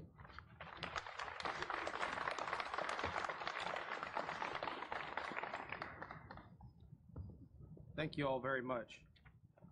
I'm one of those lawmakers that likes to listen to experts to inform my policy decisions, and I'm going to be working to convince my colleagues to do the same over the next few weeks. Statistics are what you've heard about here, or lack of statistics. I hope that message is brought forward as well. These problems don't exist. There are very real problems within our sexual assault laws. There are gaps in our sexual assault laws. And in fact, bills that were meant to help alleviate those problems were sidelined during the regular session because of nonsense like the bathroom bill, because people were afraid that they would be hijacked in the legislative process to then be turned into the bathroom bill. That's what happens to good public policy when you have legislation like this come forward, when you don't allow experts to inform your decision making. Before I came here, I was fortunate enough to work as a prosecutor in El Paso. And I can tell you without a shadow of a doubt, there are tools available to our law enforcement and to prosecutors across this state to go after folks if they're conducting themselves this way. There's no question about it. What we need is a focus on the impact that this is going to have on a marginalized segment of our society. Statistics that matter as well. 77% of K through 12 students who are transgender report being mistreated because of who they are. 54% report being harassed. 24% physically attacked.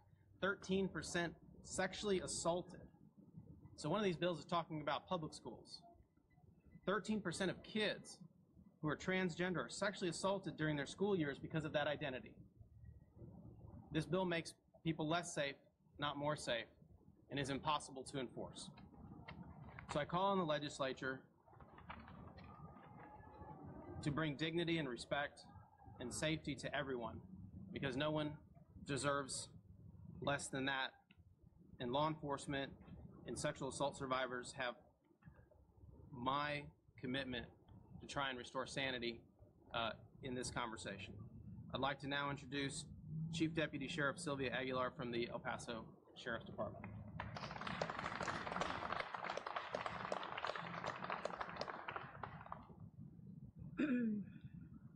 My name is Sylvia Aguilar. I'm the Chief Deputy from the El Paso County Sheriff's Office in El Paso, Texas.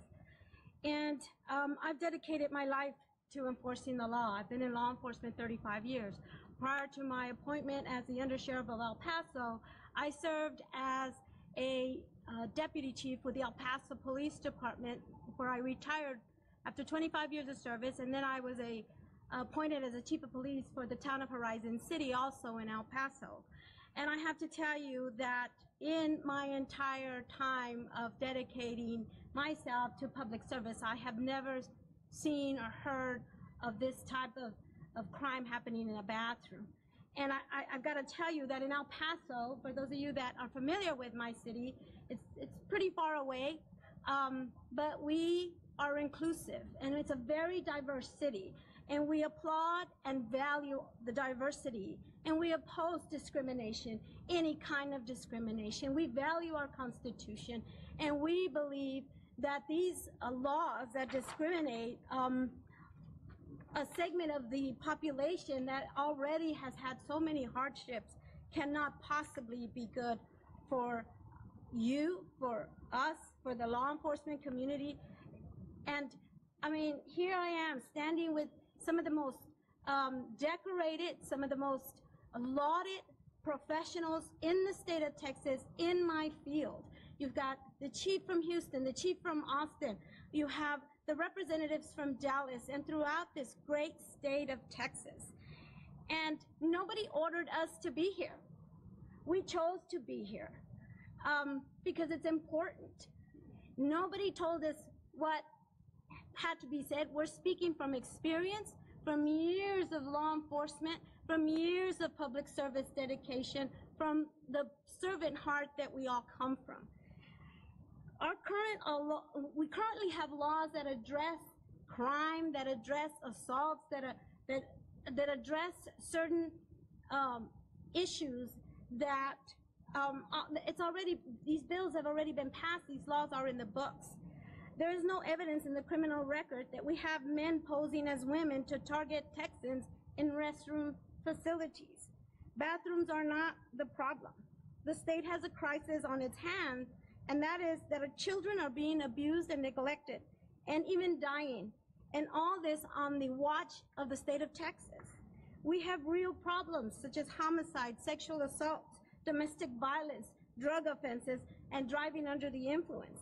Any attempt to draw the focus away from those problems and to bathrooms should be widely condemned. This bill attempts to solve a problem that doesn't exist, and we as law enforcement officers already have a host of real problems we attend to every day to keep our community and our citizens safe. We don't need a law that's primary purpose is to discriminate against a class of people who already face hardships and discrimination.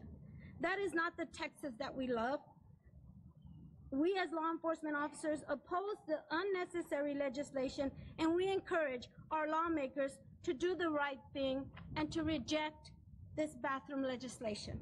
Now I would like to introduce my counterpart from Harris County, Assistant Chief Deborah Schmidt.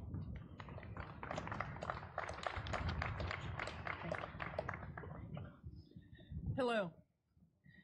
I'm Harris County Sheriff's Office Assistant Chief Deputy Deborah Schmidt. I'm here today to speak as one of the top female law enforcement officers in the state of Texas. That bathroom bills are not about protecting women's privacy or about public safety. There is no public safety crisis in our bathrooms right now.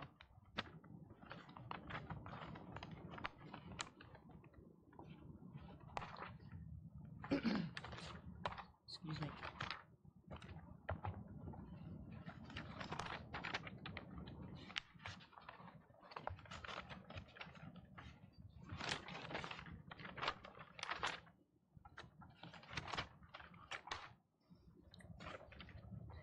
Bills like these are solutions in search of a problem that just does not exist. I've dedicated my life to enforcing our laws so that my friends, family, and neighbors can live in safe and vibrant communities. If I thought that we were facing a safety crisis in our public restrooms, you can bet I'd be one of the first clamoring to address it. But that is just not happening. I believe we should take threats to the public seriously. But that means acknowledging what those threats are and allocating resources in an appropriate and responsible way to get the job done. When we spin our wheels over made-up scare tactics like this, we're doing a real disservice to our communities. We're not talking about how we can better address real public safety threats like domestic violence or illegal drug use. On behalf of the Harris County Sheriff's Department, I encourage lawmakers to reject this legislation. Now, I would like to introduce Chief of Police Kirby Warnicki from Corpus Christi ISD.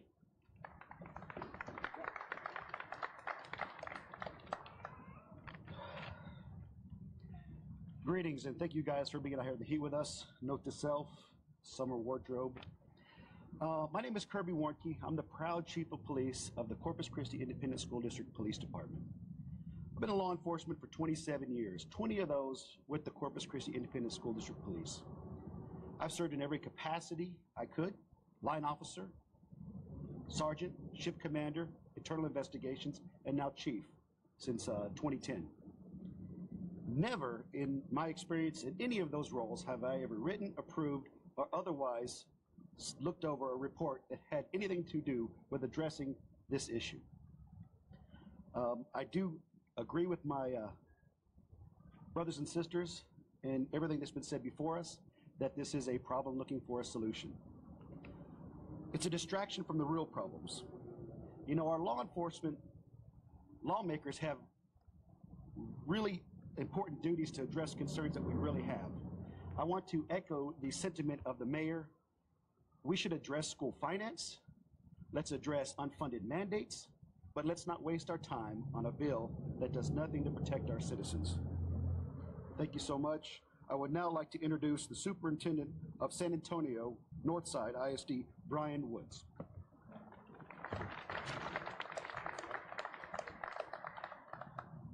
Good morning.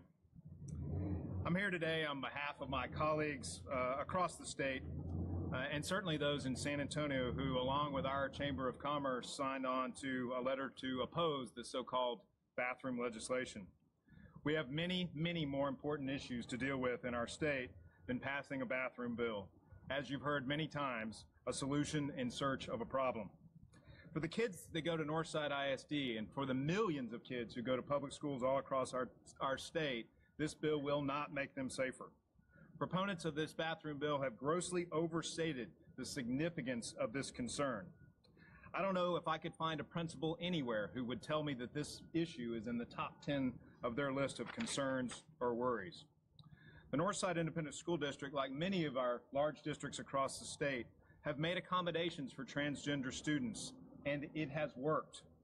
We and our counterparts across the state also make accommodations for students with emotional and physical needs. In fact, we're focused on what is best for each and every student. Those decisions are best left to those closest to the students involved. The bottom line is I'd sure like to see the Texas legislature spend its valuable time on more important issues, many of which you have heard about today. I could talk about some others like school finance, funding fast growth schools across our state, and generally being more supportive of the schools that educate the 5.3 million children in public schools in the state of Texas. We all want to ensure that our children are safe, but we also want to ensure that they are treated respectfully and with dignity. Let's focus on the issues that matter to school children across our state, as well as to local taxpayers. The bathroom bill is nothing more than a distraction for the bigger concerns that impact all of us. Thank you for being here today.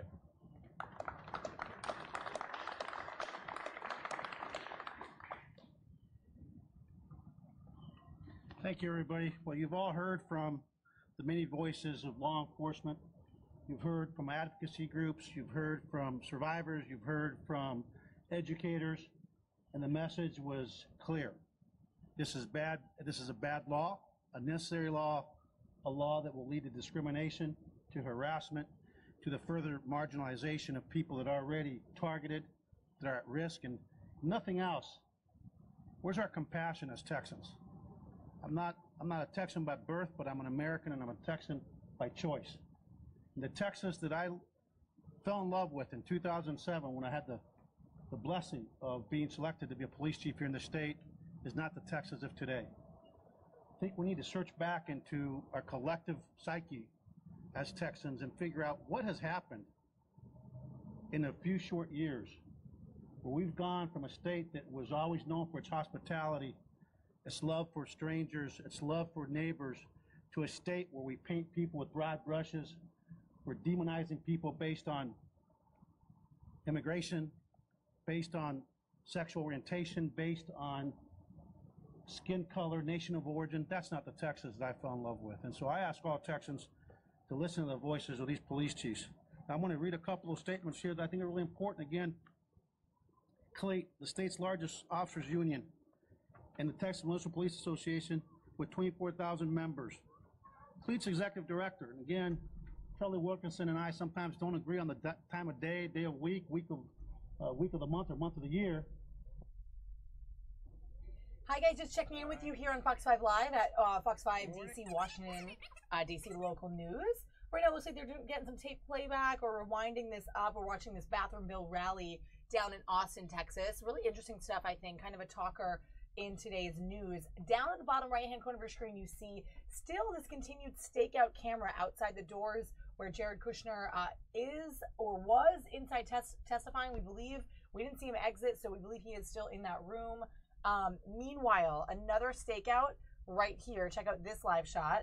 A little bit unclear. The camera isn't all set up perfectly. It's a little bit raw, but this is the reporter stakeout also in that same vicinity. This is just sort of a different angle outside that same room on Capitol Hill as we await more information on that. Guys, I'm Molly Nevola here in the studio. Let me know where you're watching from. Anything else you have, leave it in the live chat on the right side of your screen here, and let me know if you have any questions or comments. We're going to be efforting other live news and breaking events and any sources that we have to bring you to keep you up to date on the live stuff that's going on. So let me know what you want to chat about, and if you have any thoughts at all on this Tuesday. It's July 25th, and we're here just to bring you the afternoon news. So we're going to keep checking in here and see if we get any more of this rally down in Texas about the bathroom bill, hearing from a lot of law enforcement as well as rape victims and others that have been affected by this topic and this law. And we're going to be looking for more stuff to bring you as well, whether related to Jared Kushner or not. So kind of all over the place here. Still on Capitol Hill with this stakeout as well. So we'll check back in there for just a moment and see what we can get. And we'll be back with you guys in a bit.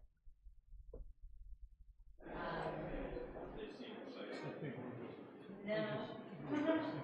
Apparently he does not have a hard stop.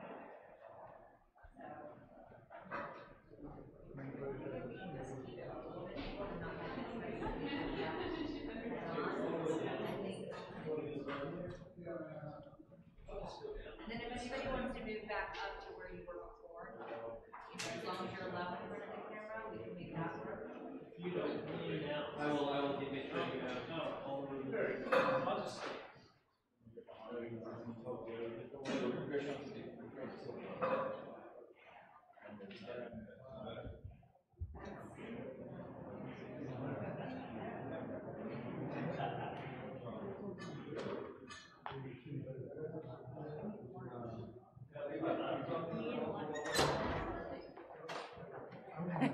Wouldn't that be the worst?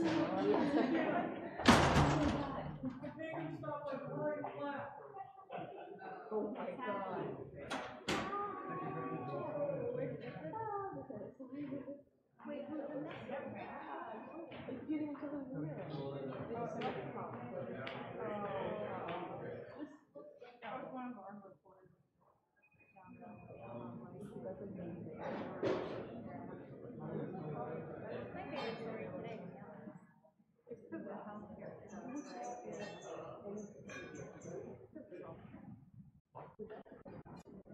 Did you move the backpack? I moved a leather bag. Is this it? Yeah, that's probably it. Thank you.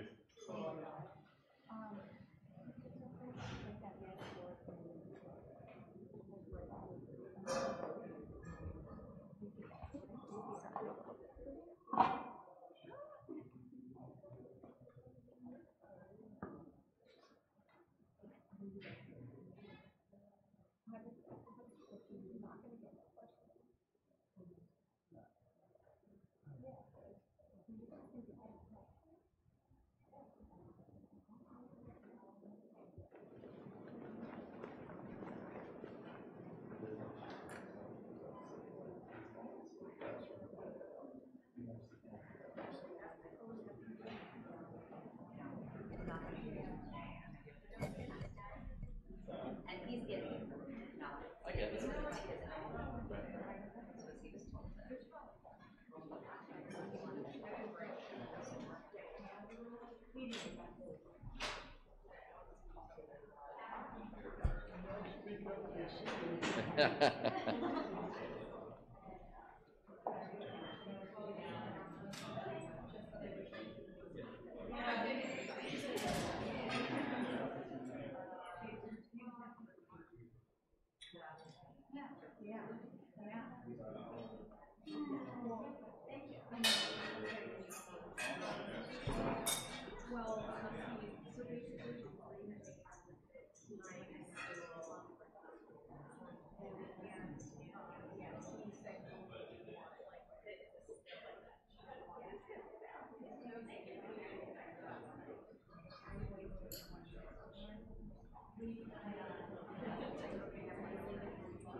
Hey guys, just checking in with you here from the digital news desk, Molly and Cam. We're still watching sort of this double feed, this stakeout, reporters lining up to get some people, and a door where apparently Jared Kushner was inside testifying.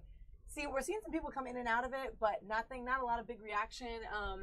We'll see what sort of becomes of this. It's sort of the news of the day. Yeah, we got word earlier that, I mean, it was probably going to be a lot of the same as yesterday when he testified in front of the Senate Intelligence Committee, basically saying I didn't include with Russia. I haven't included with any government. I don't know of anyone who has, which is, not an unexpected, version of events from him, but one that we're hearing is being repeated again today. And just to remind you, too, as we zoom in on this door here, this restricted area is the House Intelligence Committee room. As you know, or if you were watching yesterday, Kushner was testifying before the Senate Judiciary Committee, and he came out at the White House to make a brief statement as well. And like Cam was saying, just a brief, quick, hey, I didn't have any collusion, was what he said. So today, a look outside the House Intelligence Committee room, and a double shot here with this stakeout as we wait for more on Capitol Hill. Here's a live look at the Capitol Dome as we wait for this too. So this is all happening in and around this vicinity here on Capitol Hill. So another gorgeous day here in the DMV. We'll take you back to this bump of the stakeout. And we're also looking for other stuff as it comes up. So stay with us here for any breaking sources, guys. We got you guys covered. And let me know what's up. Chat with us on the live stream. Yep, if you have any, if you just want to talk about something or say where you're from. Yeah, we'll chat about it with you. What you're doing today. We're interested in a lot of different things, curiously minded over here. So we're just watching and waiting, looking for other sports news and other stuff that's coming up. We were talking about Steven Strasburg before, right? Yeah. He's so Steven Strasburg being evaluated by team doctors again today. He left after only 2 innings of his last start on Sunday. With apparent forearm tightness or forearm stiffness. Yeah. He was pulled for purely precautionary reasons, according to a team statement. But we've seen this before. He's been pulled before for purely precautionary reasons. Last year with his back, and he ended up missing a month after being pulled for purely precautionary reasons. So while we're led to believe that this is nothing major, he might not even miss a start, you never really know. And Strasburg's had an injury history, obviously having Tommy John surgery in 2011, could have been 2012, and missing time pretty much every year for various back, arm, just little dings here and there. So obviously you want him to stay healthy if you're the Nationals as we kind of close in on the end of the season, and at least October's on the mind, I think, for a lot of different teams. And also of note for tonight's Nationals game, I know we're kind of jumping around here as you watch Capitol Hill and politics. We're talking a little bit of sports tonight. It was just breaking news a little bit just earlier that tonight there'll be a moment of silence for Jim Vance tonight at the Nationals game. Jim Vance obviously passed away recently. Saturday morning, yet a local newsman. People have a lot of historic, honor for. Super famous news broadcaster. So. Yep. You grew up kind of knowing him, who he was. Yeah. Yep. Hearing him, I've heard his voice. Yeah. One you always kind of recognize. So. We had a few of our distinguished and longtime veteran journalists and reporters and anchors yesterday gave some statements in the newsroom as a tribute to Jim Vance. And tonight, like we said, the Washington Nationals will have a moment of silence. They're back in town for this next sort of string of games. I'm hoping to get to one of them shortly, this week or next, or we'll see. Yeah, I get to go tonight actually. Oh, you are going? Yep. So you'll see it. To the Nats game, I'll be there. So Cam will see the moment of silence. You should get a little snap of it. Yeah. And then tomorrow actually is a Nationals fedora giveaway.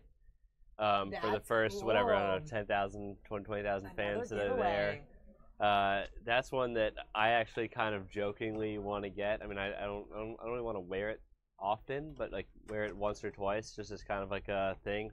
I don't know. Yeah, that'll be fun. Be a lot of fun for me. So you think? Probably. I know. I've seen pictures of it, and I can't remember exactly what it is, but I want to say it's like it's white maybe, or like tan with like a red kind of band, or like a ribbon maybe, around the middle with a curly W on it, or it could be black. I don't. But like that's a pretty nice giveaway gift. It's pretty funny, I think. Yeah, I know. So we'll see. Okay, we'll see how that goes. Cam's going to the game tonight, but yeah. Other than that, still no major updates here from the Hill guys. You're still watching this stakeout on Capitol Hill. Outside the House Intelligence Committee where Jared Kushner was testifying.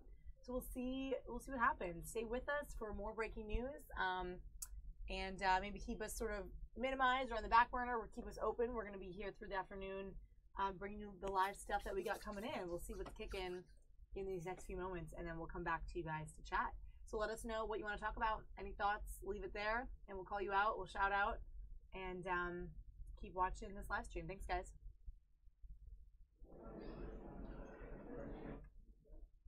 I just showed her the picture. It's insane. You see that?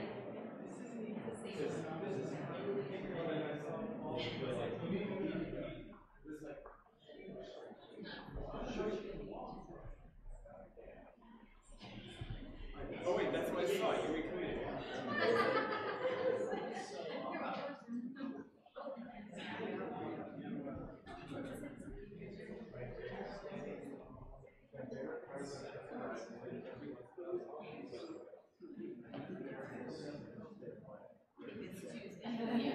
It's like it's Sunday. Right.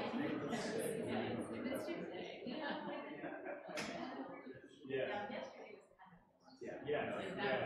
But like.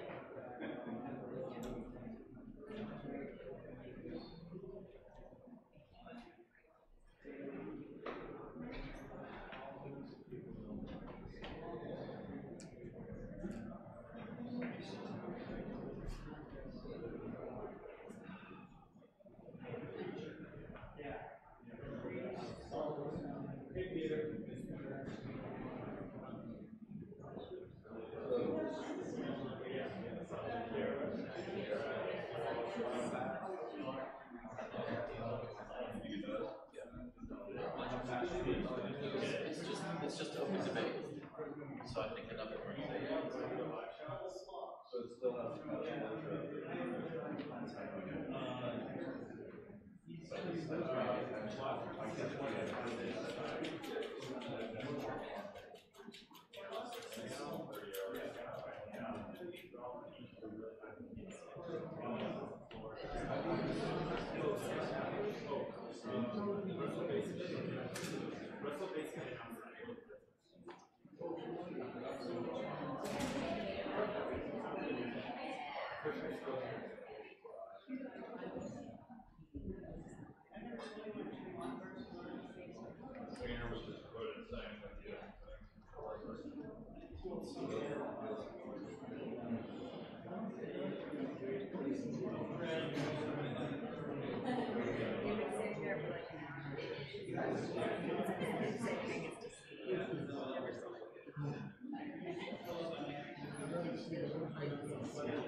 It is true.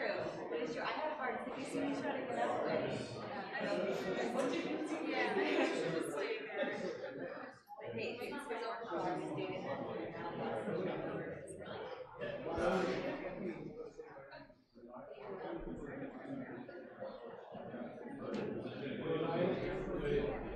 So, guys, while we kind of watch and wait on Capitol Hill, some more news out of Capitol Hill is that today, we know we were talking about this earlier, John McCain is back. He's battling brain cancer, and he's back for this crucial vote today, which is sort of the make or break vote on healthcare. If the bill will be voted on to repeal or to repeal and replace next week. So this vote is sort of a precursor to that, and we hope to have some live stuff coming in from that, although I'm not quite sure what time it comes down. It is slated to be this afternoon in DC on Capitol Hill, and a lot of drama, of course, surrounding that. So that's a big story in itself.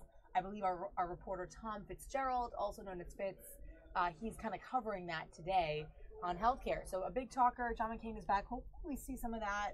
I'd love to kind of get a camera. I'm not sure if it'll happen during our showtime. But this is obviously what's happening right now in Capitol Hill for us, and we're, you just never know what's going to happen. Are people going to walk out? We're going to get some statements on camera. Hopefully we are. People are ready for it. So, which obviously is no guarantee of anything. But, if they come out of a hearing or anything like that, and they like to give a quick statement, there's definitely a lot to talk about. There always is. Russia, McCain coming back. Healthcare is always a talker. Exactly. This is sort of what's happening right now at 1 p.m. Eastern time. I know President Trump is meeting with the Lebanese president later today. That's a little bit later in the afternoon. We should be taking that live to our Facebook page. Likely, it won't be necessarily on our YouTube stream because I think we'll come down at around 2. But guys, be sure to check that out if you're interested. Trump welcoming the Lebanese Prime Minister, that is, rather, to the White House. And then, like we said, the crucial make or break vote that Senator John McCain is back for is also this afternoon. So there should be some Senate cameras there to gather sort of some of that video. So guys, just checking back in with you. I hope that you're enjoying our live stream today. I am Molly Nevola in the digital newsroom with Intern Cam. We're here on this Tuesday for you. Hanging out, trying to find where are you guys from? more stuff. Yeah, let us know. We had people from Florida earlier. Yeah, very mixed things. Chicago. Oh yeah, shout out to Chicago, you guys. I know some of our regulars that watch in DC were on, so let us know what you think. And any questions you might have about our stream. We are here. Looks like that's Catherine Harrod. She's getting ready to do live chat. She's from the channel, Boxing's channel, and is often at these stakeouts. Of course, that is her camera. So we'll see if we get a little information from her. Looks like she's getting ready to do a talk back with the studio there. And they just swapped that feed for us. All right, guys, we'll be investigating some more sources so we can bring them to you live.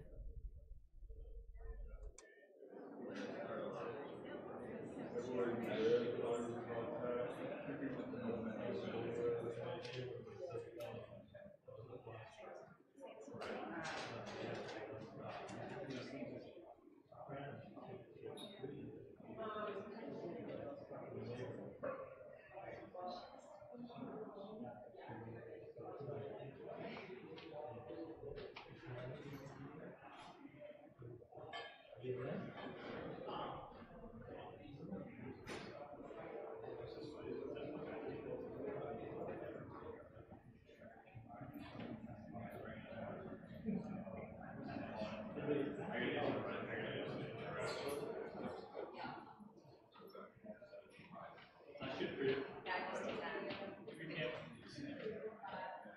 if I got up, maybe it'll come out.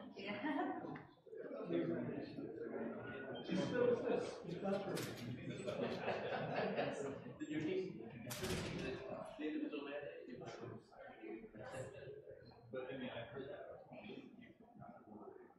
Of course,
Unless they're gonna come back after vote. Yeah, there's no coming back. There's no That was the back. question I always ask them before the vote. Be like, say the vote, come back. They said maybe, and they did it. And they did it.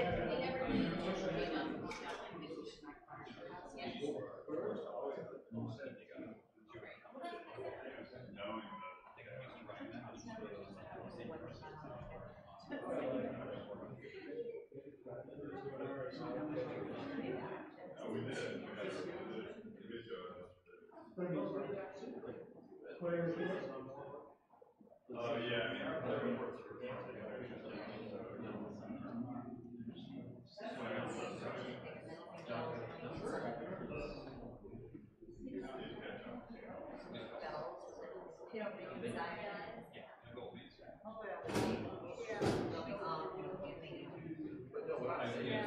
I probably definitely do more of what you see of photographer laptop and an hour.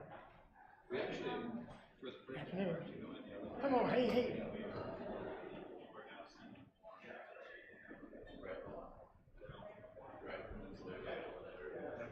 Yes, we're going in the right direction.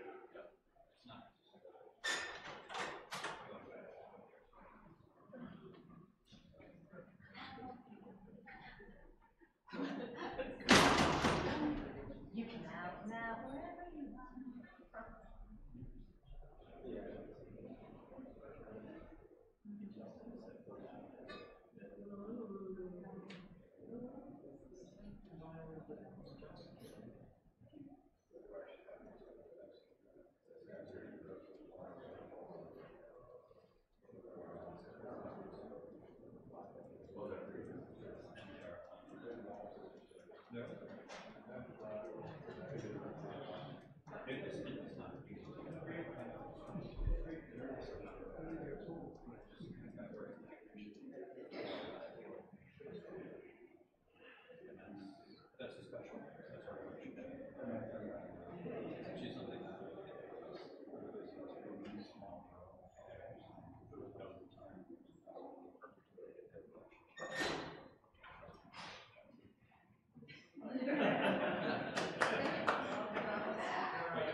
later. Bye. Goodbye.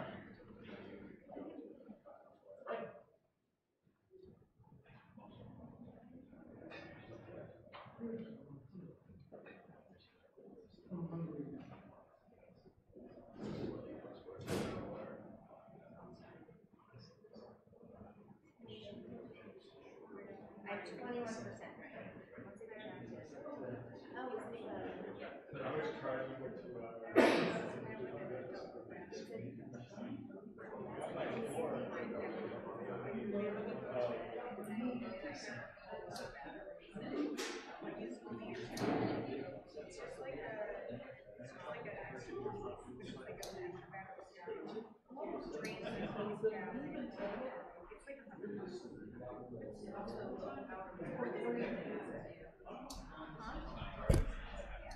Guys, still not a lot of movement here on Capitol Hill, though we do have a new shot, and you saw that kind of switch, seeing that view. I mean, obviously the camera's on the ground there, but that's kind of a cool view of the columns inside where they are staking out, guys. And yeah, I like that. Yeah, it's beautiful. We'll keep an eye on this to see if any changes, but because not much is happening, I want to bring you to something else just that's a little more relevant. Still nothing else super, pressing, coming in breaking news, but that will always take precedence, of course, here on Fox 5 Live. But let's go over to NASA TV. Check back in with NASA. Those updates on the recent missions and advancements and talks about Mars and all that cool stuff while we watch and wait. I'm going to be keeping my eye on these feeds to make sure we bring you the latest, guys. If Jared Kushner comes out, we'll switch it right over. And if anybody else comes to speak, we'll make sure we get that to you guys live. So let's go over to NASA TV for now, just to check in and see what they have to say to us.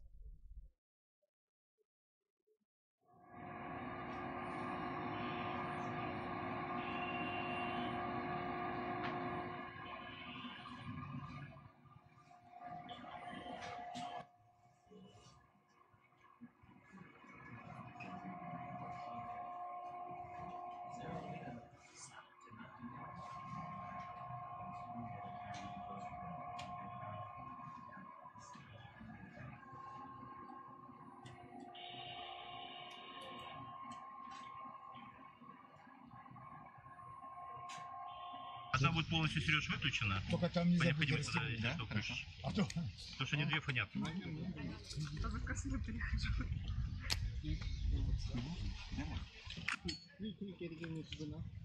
Отказаться. Вообще никак. Без вариантов.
Wait. Add. Oh, no. All right, guys, efforting a little bit of sound issue here on our stream, trying to bring you guys some cool NASA TV. We'll come back to that in a moment. I want to show you this, though, this story. Yeah, got that. Finally getting this picture. Here we go. All right, coming out of Fox 5 New York, our local sister station. Check out this picture, guys. This was in Western New York. A guy was arrested. Check out his car. Yeah. No doors, no windows. No windshield, no doors, and no license plates. So we think he was actually arrested because of the no license plates. Okay, but also... He also then failed a field sobriety test, and after going back to the station, it was found that he had multiple classes of drugs in his system. So now being held on somewhere between $10,000 and $20,000 worth of bail, and... yeah, I mean, obviously, and... The kicker... Yeah, the this kicker. Picture, and you can't see it exactly because it kind of blends in. I wish I could zoom it in. But look what's on the top of his car, guys. An axe stuck into the top of his car. It's as if he stood on his for the front part of his car there, and then just like brought an axe down on it, so it's just stuck in there, right in the ceiling, which I don't think is illegal in any way. It's just a little interesting addition to your car. But if you like it, I mean, feel free to add it to your own car. So just to recap here, he was arrested, or he was probably stopped because of the license plates, right? Yeah, I think. I mean, it doesn't say exactly what. Well, so they received a car about a suspicious vehicle, which is this car here. It does indeed look mildly suspicious. And then Jared Price was his name. Was obviously then pulled out of the car. He failed a field sobriety test and was later found to be impaired by multiple different drug categories. So then that was found in his system. So that was kind of like after the fact. Wow. And so now he's so Price had been using this vehicle as a field car, but decided to take it out on the roads for a drive. He actually has recently been bailed out of jail for $1,500 and is due back in court on August 1st. And that's for a separate issue. This was this was just southeast of Buffalo in a town called Weatherfield. Wow. So Western New York, guys, this guy arrested after driving with an axe stuck in his roof. What do you guys think about that? Let me know in the comments. That's a pretty crazy one. Cam found this one. I just never considered adding an axe as decoration onto my car. I mean, like you can get like new wheels, you can like get a new paint job, or just throw an axe on there. I mean, it's probably cheaper. Yeah, it's cheaper. You wonder if cops had the grounds to kind of pull him over because of that or not. Yeah, I don't know. Like, is it illegal? Like, maybe they I don't know. Can pull him over just because it's sketchy. Wow. I don't know. Well, we got a little bit of movement, guys, going in on our stakeout. Let's bring it back to Capitol Hill. See, I just saw a few people coming out. Let's see what happens.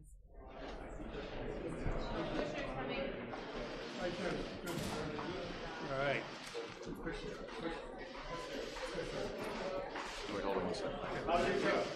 Thank you, guys. Thank you very much. See you guys. Bye. See you, Bernie.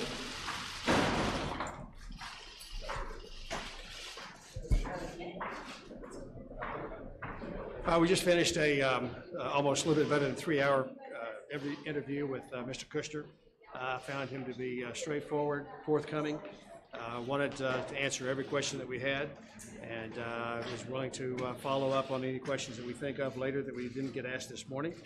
And I thank him for his the way he conducted himself this morning in a very professional manner. With that, I'll turn it to my colleague from California. Thank you, Mr. Chairman. We had a good opportunity to ask Mr. Kushner questions this morning. He expressed and his counsel receptivity to coming back for further questions. But it was a very productive session. We had an opportunity to ask about a range of issues that the committee has been concerned about. We appreciate his voluntary willingness to come and testify today. Thank you. Thank you.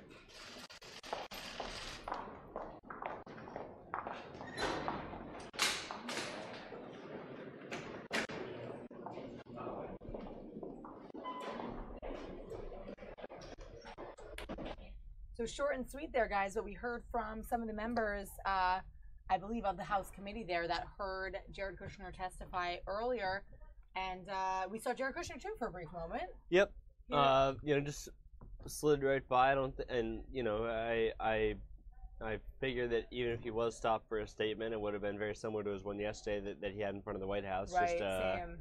I didn't include. I don't know of anybody who did collude. And as we just heard from those two members of Congress there, he was forthcoming. He was direct, willing to follow up on questions, and he said very, very, very professional. So it sounds like it was a good, productive meeting. We'll obviously see if anything else comes of it, if there's any more statements later from anyone else. Yeah, exactly. Also, still monitoring the president's tweets to see if he's tweeting about it, but nothing very recent about it.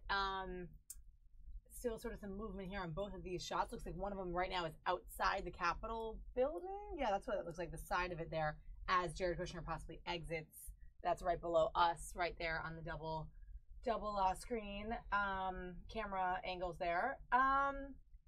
So we'll see if they change this up for us, if we get anything else. But it's possible this is now kind of done with for the day. Yeah, I don't think we're expecting anybody else really to come out or give any statements or anything. I think it's just like, I mean, that was the show right there. It was Kushner. So now that he's gone, we'll see if we get anything else from outside or if he, looks like makes a statement later. Looks like this camera is looking for the exit and just to watch him depart. So we'll take this to take a look at it.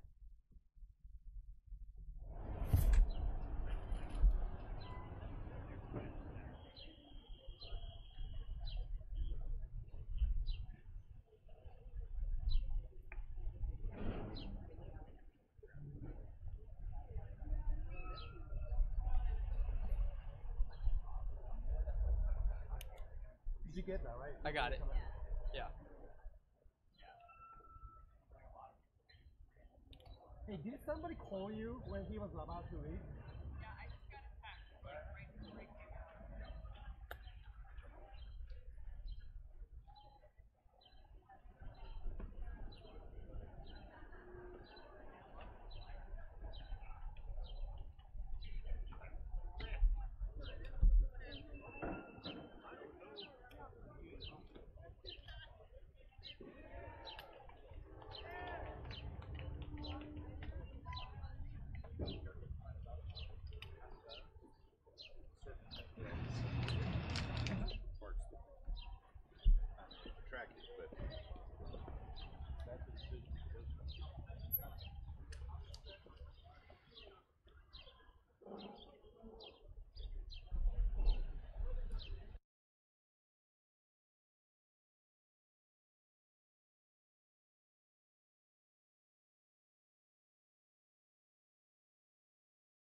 All right, guys, taking you back inside the Capitol building here for the Senate policy luncheon stakeout, waiting for some members of Congress to come out and speak, and we just don't know when that's going to be, but we'll keep it sort of up so you guys can check in. And just saying hey to some of our regular viewers. Thanks for joining on the stream. Nice to see you guys. Hope your day's going well, guys. It's another Tuesday here at Fox 5 Live.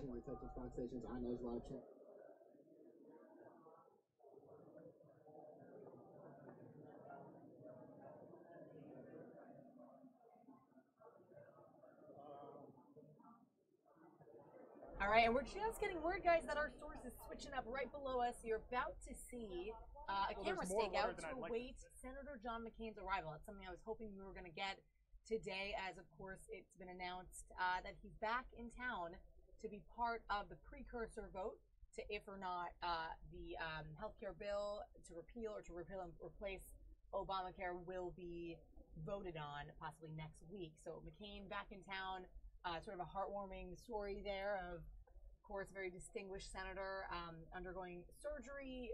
They've had brain cancer. It's been a big, relevant news topic, of course, in politics. Yeah, very busy last week for John McCain, and right back on the job, which you can commend him for. Obviously. Yeah, exactly. We'll be looking out for some more tweets and relevant stuff regarding this. But right now, on the screen right below us, right here, stakeout there to await Senator John McCain's arrival. And that'll be a good one to catch. And then right corner of your screen there. Just a stakeout in the Senate after the Senate policy lunch to talk to some of the senators. See who comes out and see what we can grab. And for now, guys, you're watching Fox 5 Live. We're thankful to have you on the stream, so thanks for joining us, of course, as always. And let us know what you think. Any thoughts or questions? We're here to watch and answer some of your questions as well. So join us, and we'll be watching the stakeout waiting for John McCain.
you.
Hey guys, checking in with you from the digital news desk here at Fox 5 DC. We're Fox 5 Live. We're waiting right now, top corner of your screen, for Senator John McCain. He's returning. That's the big news today, guys. Returning to Washington to take part in this vote that is the precursor to voting on health care, which of course has been the big talk of the past few months. John McCain, of course, in the news also for recently coming out that he has brain cancer. Very sort of sad story in the Senate. So we wait for him here with this stakeout camera. And also, in the right corner of your screen, just double shotting it there, we have a stakeout in the Senate to hear from some senators after a Senate policy luncheon. So we're kind of watching, waiting today. Not a lot of movement on Capitol Hill, and that's sort of the game, is waiting around for people to speak. Yeah, but waiting, and then bang, like 10 things happen everything at the same time. So I know, and we want to make sure we bring you this midday sort of assortment of stuff that's going on, not just Capitol Hill, but everything. And we're up at 11 a.m. on the weekdays, guys, and we'll probably come down shortly after 2 today. But we do want to wait and hopefully see John McCain. I think it would be really, really cool to see him on camera after his surgery. We've seen a couple snippets of him in social media, from his daughter Meghan McCain Instagramming it out, and other things as well that I've been watching, just to see what's up after his surgery and after that big announcement. So he should be arriving here. It'll be interesting to see him and see where that all plays out. Just shout out now to Bob, your poolside near Tampa. Lucky you. Yeah, jealous? I'm jealous, very jealous. Yeah, it's a gorgeous day, guys, here on Capitol Hill. Check this out, these blue skies right now. A live look at the Capitol Dome. Getting a little cloudier than it was. Yeah, it was very blue earlier, a little bit overcast now. I don't know what the forecast calls for later. There's a live look at, this is the stakeout for John McCain. You can see more of a blue sky there, but it is really gorgeous in the 80s here today with less humidity. But I'm sure, Bob, you're really in the best place poolside watching us on your phone. So thanks so much for joining us on the digital stream. It's fun to kind of be part of this and make it a way that you guys can see live stuff going on throughout the day digitally, whether you're on your phone, on YouTube, or on our website, fox5dc.com. We are streaming there every weekday. So check us out. Subscribe to our channel if you like it. Like I said, today, a little more of a light day, although we have some movement on Capitol Hill and a lot of waiting around and watching for some statements, whether on Jared Kushner, who just testified before the House Intelligence Committee, or other stuff, including this. So I'm hoping to catch John McCain before we come down. Join us here on the stream. And if you have any other thoughts, let us know in the chat. We're always here to answer your questions and to comment with you. But we'll be watching for anything else that's breaking, guys. And you can be sure that we are on that, any breaking news and sources, as we effort sort of the news search here from our digital news desk. So let us know what you think and keep the chats rolling. We'll be back with you guys in a little bit. Waiting now for John McCain to arrive. That's sort of a side angle there of the Capitol. I was over at the Capitol the other day, just actually going for a run and just kind of got the whole scene in. I can tell what angle this is on the side there. This camera, obviously, kind of being set down, but stakeout camera, just sitting there waiting for his arrival. And then one of them inside the halls there, you can see the podium getting ready for anybody that is coming out to speak to the press. These sometimes take quite a little bit, so we'll see if we get anybody on. This is all live, guys, unedited, raw video as it comes in, to hope to bring you the best live footage that we got. So stay on with us, and we'll catch you soon.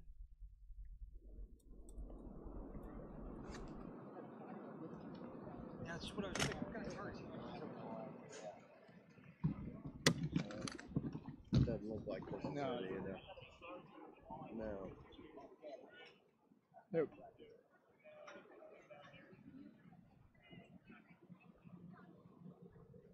Nope and nope. No. Just look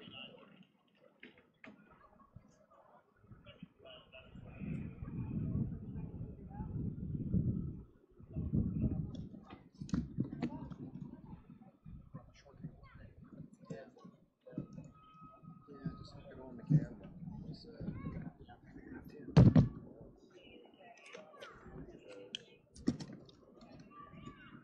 That's just back up. Yeah. Yeah. Yeah.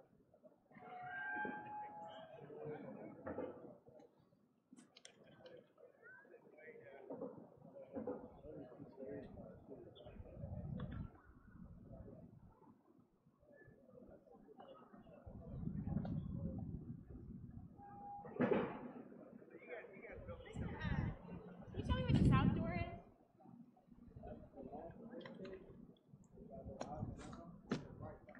Thank you.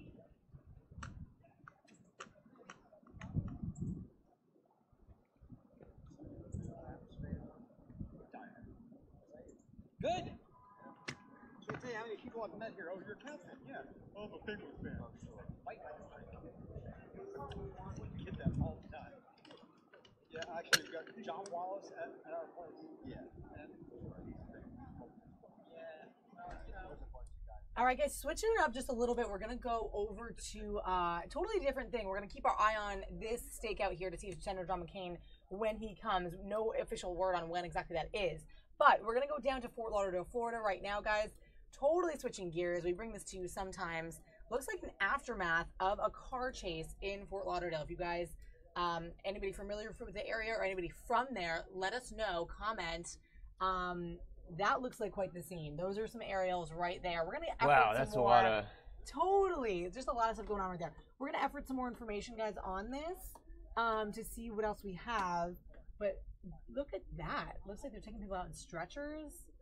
And there's a lot of, like, so this is, I mean, I was talking yesterday about, you know, kind of the danger to civilians, especially when you have a car chase like this, and we'll see if they pan back over to the right there. But so, like, look at all the cars here that are crashed. I mean, I count, I think, 3 or 4 cars that are all crashed right here. I mean, we have stretchers everywhere. So, I mean, and obviously, I don't know, like, you know, which of these was or which of these, if any, was the one that was actually running away, or being chased, or which of these are civilians. But that's the real danger here, is when you get people someone with a complete disregard for traffic laws. That can cause serious problems for other people just trying to drive. Absolutely, really, really good points there, Cam. We couldn't really see now that we're zoomed in. Not a great wide angle here yet until they zoom out.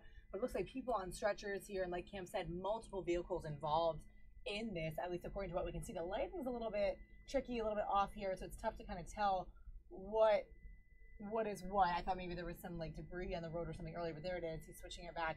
So like you said, multiple cars involved. Not quite sure. Cam's gonna look up some information on this. If one car caused this chase and it was just a wild chase and other cars by happenstance got involved and were hit, or if multiple were involved in this. Meanwhile, guys, we're still keeping our eye on this stakeout on Capitol Hill for Senator John McCain. That should be coming up in a little bit, shortly. So keeping a watch on that to make sure we don't miss him. But for now, look at this. People just being carried off. This is a really good view. These are aerials of the aftermath of a chase in Fort Lauderdale. And that's what we know right now. We're going to try to effort some more information on this. Can we find out? Yeah, I'm trying to find some more. We'll take that as well. Okay, guys. So staying on this here. Yeah, we have the one woman there in a stretcher. We have the name of the ambulance. I'll look that up a little bit. Some more information.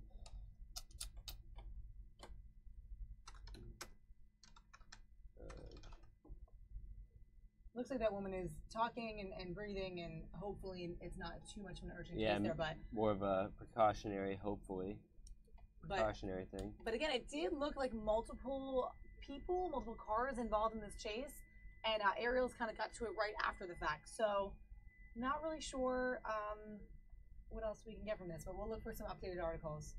There's more of a wide angle. Wow. It looks like it really stopped things up there. A lot of presence. We have ambulances, firefighters, obviously police cars on the scene. We've got at least, I can see, I think that's now at least five cars in kind of a pile up there. And Bob, I know you're in Tampa, but I know that's different, but you are down there in Florida, so if you have any comments or thoughts, let us know on the stream here, guys. Again, we're looking at an aftermath of a car chase in Fort Lauderdale. Still kind of getting some more information on this. So if you're just joining us, guys, welcome to our stream. We're bringing you just the live sources that we're getting in, and this one was quite compelling, so Fox definitely took a change to this. We're still watching for Senator John McCain, guys. I can double screen that for you guys here. So right below our faces is the stakeout on Capitol Hill waiting for Senator John McCain. And then in the right corner of your screen, this car chase, guys, which is pretty compelling. So let's bring that full screen and we'll try to get some more information on that for you guys. Yeah, so and obviously this whole area blocked off. They're tons of ambulance and police presence. If they go wide view again, then you see that they're directing all traffic coming in from your right down to take left turns going down away from you, which you might be able to see. Yep, you can see cars there kind of going down at the bottom of your screen, and just tons of police presence there in that top portion of the intersection there as they're obviously helping anybody who was involved in the crash. And we're not sure which of those cars, if any of them, was is the suspect who was originally running away from the police. So obviously the chase now, the actual chase is over. And it looks like there's a lot of commotion there with officers and bystanders and possibly people that were in those cars. Again, not quite sure. I'm still not seeing. I'm not seeing any information or an yet. Article, guys. But if you know anything else about it, or you guys have any thoughts, let us know. We're going to talk politics in just a second with a guest, one of our reporters and anchors. You might know him, Jim Lokay. He's coming in to talk about that. So we'll leave this up, I think, for a little bit, as much as we can get the info. I mean, we're not sure how long we'll have this feed as usual, but still waiting on John McCain in Capitol Hill. I think that's one of the bigger talkers today. So we'll have Jim give us a few words on that. But look at that damage to the car. I do wonder how many were involved directly and how many were indirectly involved in this chase. Yeah, I mean, and you obviously hate for anybody, for any just civilian, just random bystander to be negatively hurt, negatively affected in any way from just one person's reckless decision to try and avoid the law. So obviously hoping that they'll be okay.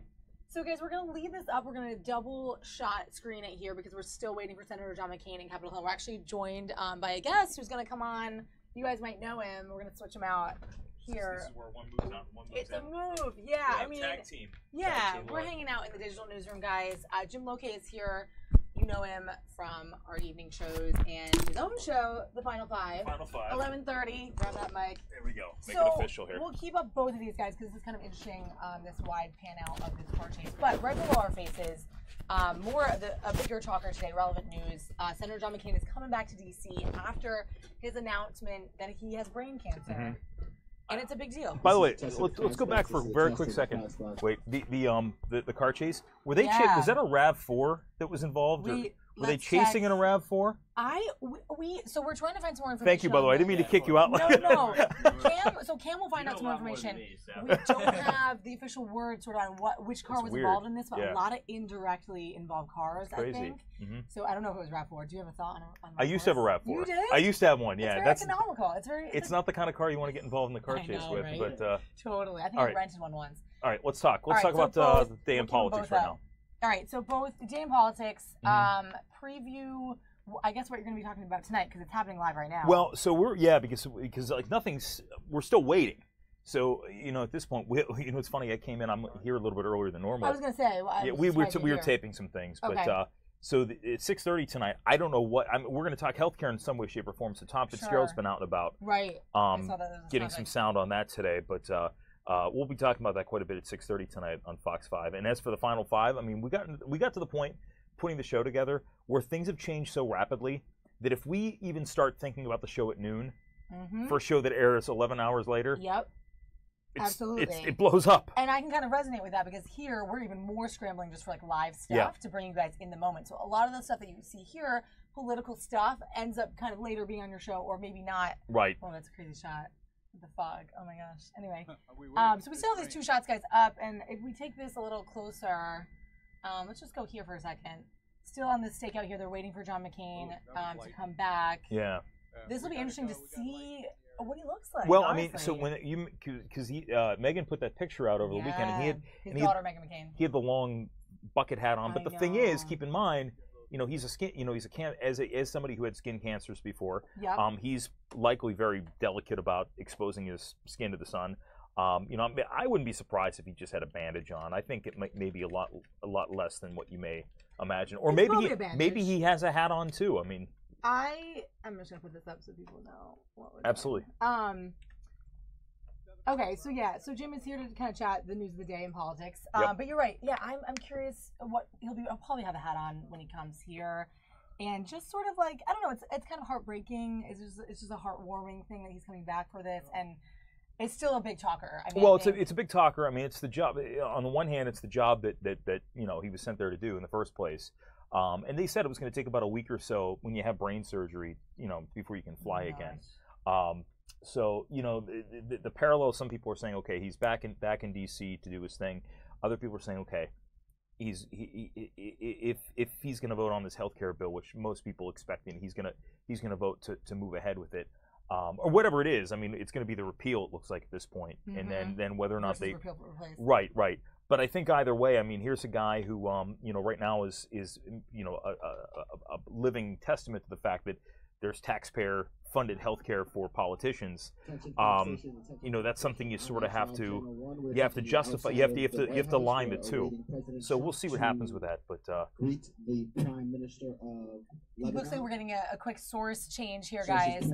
President Trump meeting with the Prime Minister of Lebanon later today. That's around 3 o'clock, but I guess he'll be welcoming him to the White House now. And we get these feeds in live often. We probably won't take President Trump with the Prime Minister himself, but. Yeah. So take a look at the outside of the White House just for a second here, as we're gonna get that in a second. So I've been there. I've been out there many times. That's you know, the funny thing is that the couple of times I've been to the White House to cover a story, it's been out there, but it's always been involving sports events. Wait, really? I was there for the New England Patriots when they talked to the media. I was there for the Pittsburgh Penguins this past year. So. That's cool. Wait, this exact entrance? Is that what Yeah. Oh, So I mean, because that's the Oval Office over on that side, and then you have the well, they're obviously doing the stakeout right there right now, but yeah, really cool. Yeah, so once again, so we'll take sort of like a double screen here, guys. President Trump will be greeting the Prime Minister of Lebanon, which you'll probably talk about a little later. We'll see what comes up out of this. Yeah, I mean, it's one of those things where there's so many facets, so much going on at one time that it's what we can fit into the context of a 30-minute show. Yeah. So I'm getting ready to share. I'm sharing this. Oh yeah, please do. Yeah. Well, I'm curious to have Jim talk a little bit more about the show. Like he was saying, it's sort of things change all the time. There's always tweets going out. It's insane. It's so your insane. producers need to be. I mean, you guys all together as a team are sort of in the last second putting together stuff because you want to make sure it's updated. Yeah. And similarly here, when we go live, I mean, I'll have a plan of like stuff for you guys, but we always want to take what is happening now in the moment, and things change all the time. Yeah. So I mean, it always amazes me when you have the live feeds going on and you don't know exactly what they're looking for. I know. But you know. Yeah, and they find something, and then you're like, oh yeah, let me find out more. Just like Cam was looking for more information. Did you find anything out about Chase? Yeah, sometimes we get these live sources in that are quite compelling visually, and then not a lot of information on them textually. So it's pretty interesting. But I'm trying to share there it is. Oh yeah, he's sharing your link. But I really am more interested just in the John McCain stuff. It's fascinating to me, and it'll be cool to see him arrive. And I mean, there's going to be a lot of there'll certainly be a lot of attention paid to it. That's what I thought. I mean, it's very, it sounds very quick. It sounds very abrupt that, oh my gosh, he's back already. Right. But again, it reminds me a lot of, and we'll go back to what 2009. Yeah, 2009, 2010, when Ted Kennedy was had brain cancer. I don't think it's the same. Yeah, I don't know if it's the same kind of tumor, but they were referencing that to compare. Also, Beau Biden, right?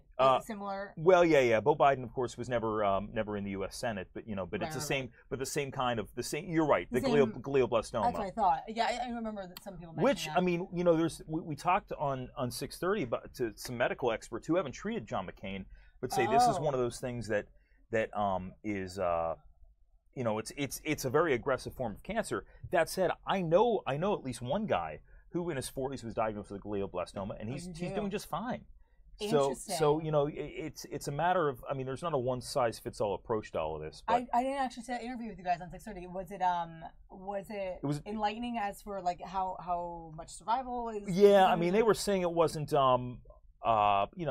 She said aggressive to the point where we're talking months, not years, in terms of rate of survival. But it all depends on the course of treatment you take, and they haven't nailed down exactly what it's going to be yet for him. But yeah, I also wonder how much age, of course, factors into it. And that whole part. Right. Yeah, because there's no doubt he's a very tough guy right now, and he's always been. I mean, this is a guy who survived 5.5 years in a POW camp. And then also I think there's a skin cancer thing, right? Yep. So there's a lot. But yeah, of course, in his young years, POW camp survivor, and his book, of course, on that as well. Yeah. I mean, and finally got that out. Yeah. So what else? So we have that. We're still waiting for this. Yep. A lot of different stuff. We were outside. We were outside the doors of Jared Kushner's House Intelligence Committee testimony today. Yeah. He kind of ran right out. It was a quick blip. Not a lot of people were speaking. We saw what happened yesterday, right? Yeah. And what did you guys talk about in the Final Five? Well, we talked about that, but we also talked about the guy who ran up with him with a Russian flag and said, "Will you sign my Russian flag?" Security wasn't too pleased about that, but what can you do? And he made a couple statements, right? And there were reporters. He just made a few statements, and he had the flag. Yeah. I did see that. Yeah. Yeah, Cam, we were watching that. Yeah, that's interesting. So you guys took that to your. Yeah, why not? I mean, it's one of those things, one of the things off the beaten path. All right, looks like, guys, maybe this is a close-up of it's all happening. Let's see. That's Kirsten Gillibrand, the senator from New York, who she became a senator when Hillary Clinton resigned from the Senate to become Secretary of State. So she's a woman who a lot of people have said Kirsten Gillibrand might someday run for president. She said she's not going to run in 2020. Okay. But she's also become the latest in a string of politicians, and we played it on TV. Politicians have been swearing to effect in public events, and she dropped the F-bomb, which just seems like... Is that recently? Yeah. She did? Yeah. Oh, I didn't see. Yeah. Did it? It was we did Did you do a thing on it? We did the great moments in political swearing on the final five. That's funny. Yeah. I didn't see that. I wonder if it was President Trump was there in a bit. You know, obviously he made a couple appearances in our cut down there. So I think we have while not president or while president? Well, on the campaign trail. On the campaign trail. Mm-hmm. Yeah. That's a funny one. That's good. Okay, so that wasn't him, obviously. No. I saw the blonde hair on the front. I thought maybe that was his wife or maybe that was his daughter or an aide, but. Yeah, I thought her first post, obviously you saw it, her sort of tribute to her dad on Instagram, if you guys saw it. We usually incorporate a lot of digital stuff, platforms here, Instagram, Twitter, and stuff like that. Meghan McCain, we read it out on our show the day after all that all happened. That was quite touching. Yeah, her Instagram post. And just to hear from her and she's a Fox News contributor, right? She is. What does she host? Yeah, she does. Outnumbered. She's one of those of Outnumbered. Yeah. Mm-hmm. She's always been pretty outspoken. You know, I thought what was interesting back when I was in Pittsburgh a couple of years ago and covering the NRA convention in Pittsburgh was that she and Rachel Maddow they're friends, which is a very strange. Yes. But you know what? It shows you in the land of politics sometimes. It makes strange bedfellows, and you almost like to see that. You like to see people from different backgrounds come together. Yeah, and she was a spitfire, in her beliefs and in her. Yeah. Well, yeah, I think even Laura Ingraham had said some derogatory things about Meghan McCain, and Oh. Yeah, interesting. I'm not quite sure what view we're getting here, but this is still on Capitol Hill, guys. Meanwhile, we're also over outside the White House, where Jim has been. Right there. The door's open this time, but that's where I think Sean Spicer did his little escape a couple of days ago. His escape? Well, not an escape. It is his grand exit, Which we took to you guys live if you go back to our Friday show. That was pretty interesting. All happening middle of the day. So this is sort of where they do all the ceremonial entrances of world leaders and whatnot. Yeah. You see him coming out of there and coming up to the lectern, which I don't see the lectern out there, but you see that from time to time. So we'll take both shots here, guys, as we wait for this. But what else are you thinking about for today? I mean, we're going to talk a lot of healthcare. I mean, I think it's just going to it's all. I'll tell you the other thing we're talking about is if you look last night, and this goes to how quickly our show changes at 11:30. The president went on a little tweet storm at about 10 o'clock last night. Wow! And it was pretty much the same content, but anti-Washington Post and talked a little bit about a covert operation it talked about the connection between Amazon.com and the Washington Post, and it was just but it happened very quickly last night. Tweet storm. We had that on our morning show today. If you guys caught it. Also, they talked about the Sessions tweets. Yeah, which is very strange because we've talked quite a bit about Jeff Sessions, and there was a lot of controversy leading up to his appointment. But that said, he was a senator for I want to say since '96, I think. But there were a lot of senators came to his defense.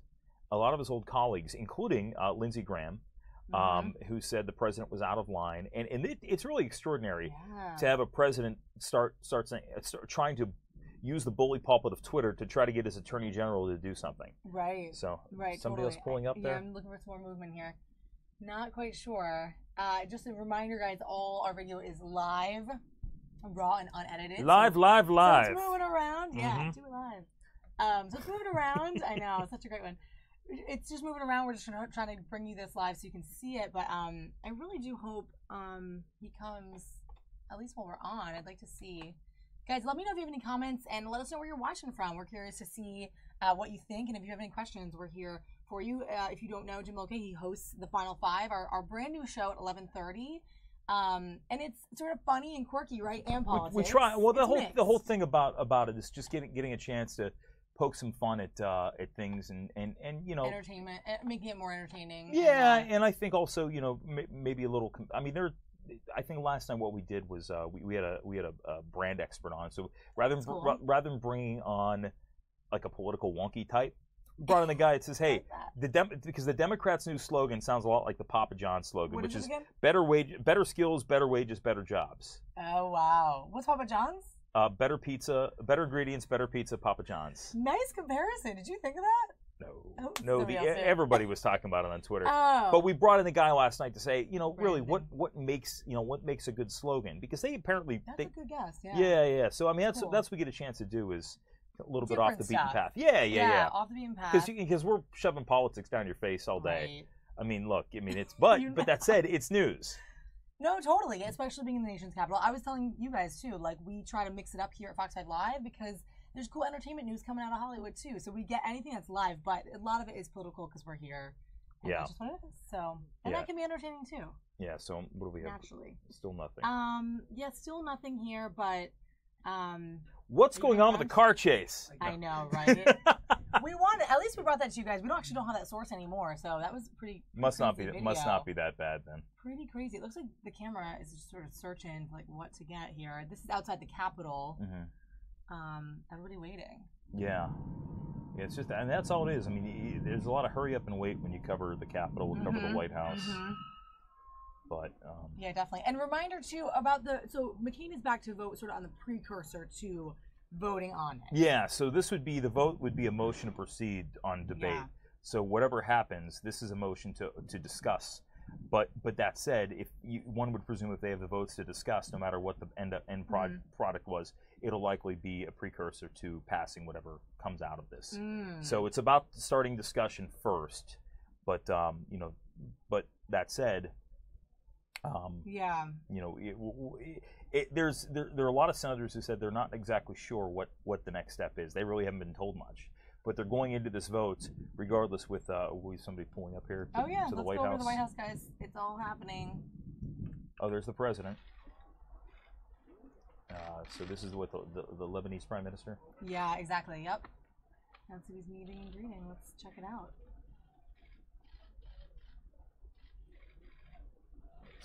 Good to see you. Attention station, just a heads up.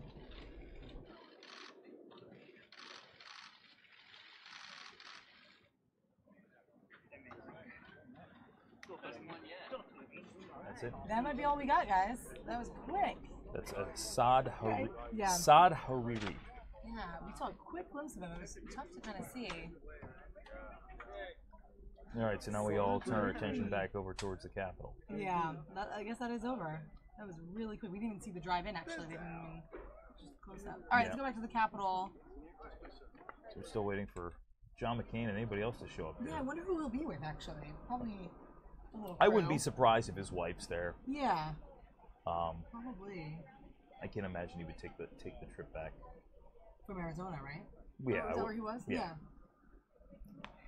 Yeah, because again, he hasn't started the treatment yet, or at least that not that we know of. Your holiday. Right. Yeah, I remember coming home to that news the other day. It was quite shocking. Well, there's going to be, and when they get on the floor of the Senate, it's going to be, there'll be a little moment. I'm sure there'll be a big standing ovation for him. I know, and what an interesting thing too. If this is sort of one of the, not to be morbid about it, but one of the last big things that he is involved in. Right. He was just reelected. Right. And it was seen by many at first. It was like a tight race. I don't think it was tight in the end. I remember that. Yeah, Ann Kirkpatrick was I believe the woman who ran against him in that race. She was the Democrat. But when you talk about and look again, like you said, not to be morbid, but the focus is on what does he do moving forward? And so there's already a Republican Senator, Jeff Flake, who's up for re-election next year, and so it could be a lot of attention paid to the Arizona Senate race, which is a state that President Trump won. But I remember Jeff Flake at the I think he was at the congressional baseball practice shooting. I believe he was. Wasn't he? Yeah. I remember watching this. He was one of the first to come on camera. Yeah. I think he was still in his garb from the game. That was wild. Wow, what a day. I don't know. We'll see if we have any movement on this, guys. Jim, what else are you working on in the newsroom? Do you have to go anytime soon? Well, I want to see what's going to happen now. I mean, if I were sitting at my desk, I would be watching this. Yes. Okay, here. Maybe. I didn't see any. Isn't that the type of car they rush in with? Yeah. Well, something says the way that they're. Oh, maybe they're just passing through. Who knows? Oh, there's another one. Is there another one coming?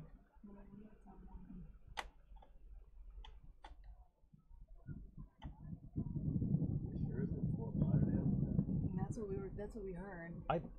Once again, guys, this is the Capitol carriage entrance awaiting Senator John McCain's arrival.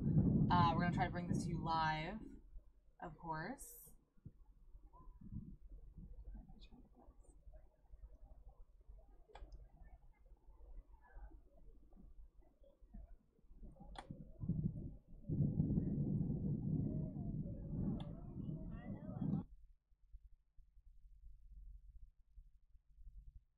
Broward.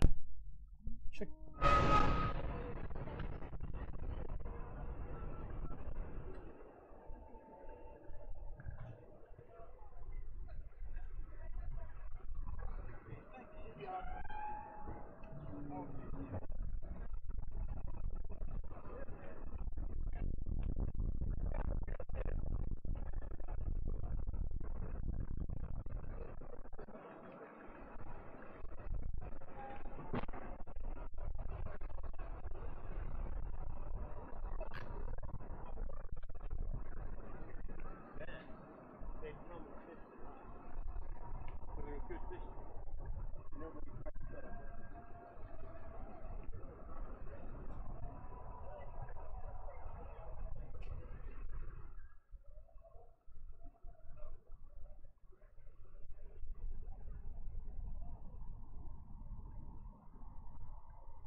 All right, guys, closing in on possibly Jeff Sessions. No. I I think that was. It looked like Tom Price. That looked like Tom Price to me.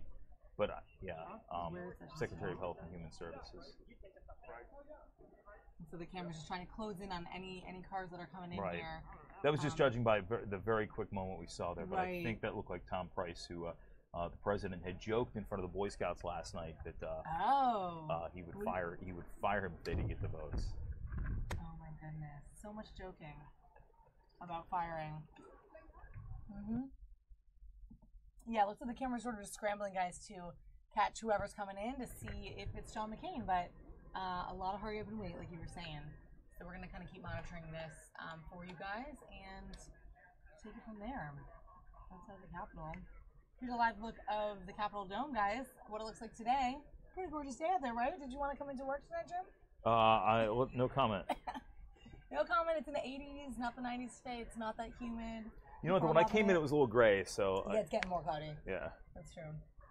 So we'll keep our feet here, guys, as we wait around to see this arrival. I'm really curious how John McCain's office is taking it, how some of his top people... Well, you know, they've been working with him for a long time. I imagine some people there, you know, it's not an easy proposition because, Right. you know, change almost seems in situations like that almost inevitable, whatever happens, because whether it's personnel-wise or whether it's, you know, just the culture or the day-to-day operation. That's a good close-up. No. I know. Is this another coming in? Well, we wouldn't know because here's another one. McCain would kind of like get out early and like make. I don't know if he would or not. I don't know if he. I mean, is he going to speak? Was there any sort of advisory on that, or are we just looking to see him? Yeah, there's been no advisories on it. I mean, he's always been pretty media friendly. That's the thing. That's true. Yeah, even some. All right, they're all focusing on something except the photographer on the feed there. But let's see if they zoom in and figure out who this one is. Okay, what are we looking at? Don't know who that is.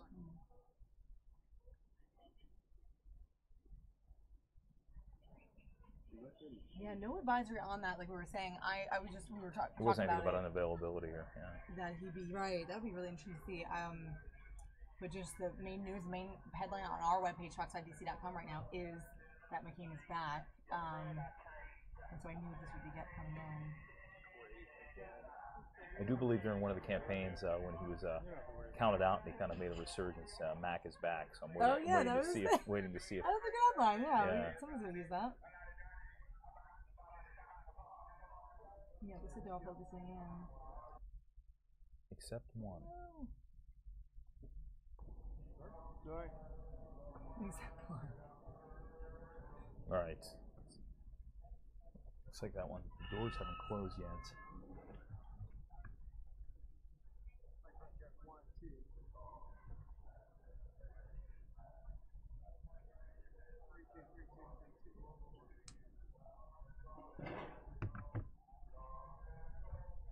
Yeah, I'm not quite sure what.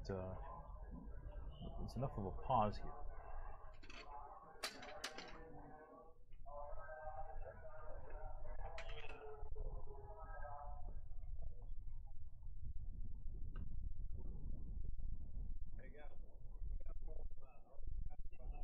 Yeah, you got to be behind the line, folks.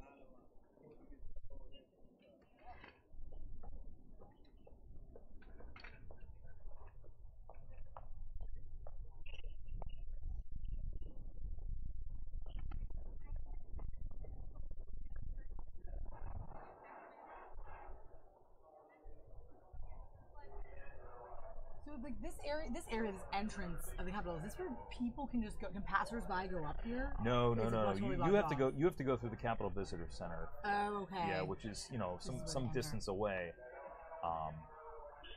Yeah, this is all credentialed media. This is where you have to have the Hill badges and the Capitol Hill badges and things like that. Right. Okay. Oh wow. Okay, guys. Well, looks like we may have just lost that. Have it. If we get that, okay. We're back. You never know. All right, so we got one door open. Take this off. They must know something.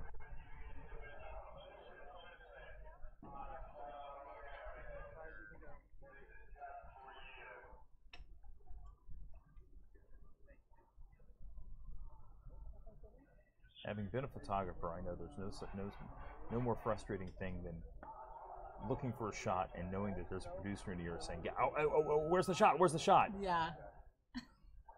You did it all, Jim.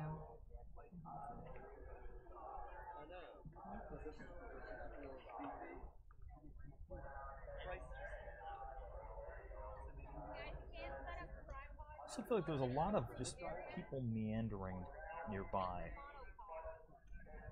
don't know what difference that would make. I don't know if they, you know, because granted, look, this is the most anticipated arrival here.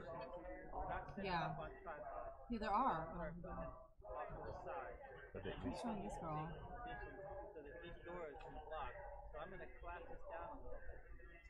We're going to be tucking it in. So these bags, all that goes behind over there. Yeah, we wonder if the senator will make a statement from the Senate floor tonight. That's what I imagine. I don't know. I don't know, or else he would do the votes and then come back after the fact and then do it from there. But okay, here they go. They're going to go to the other door.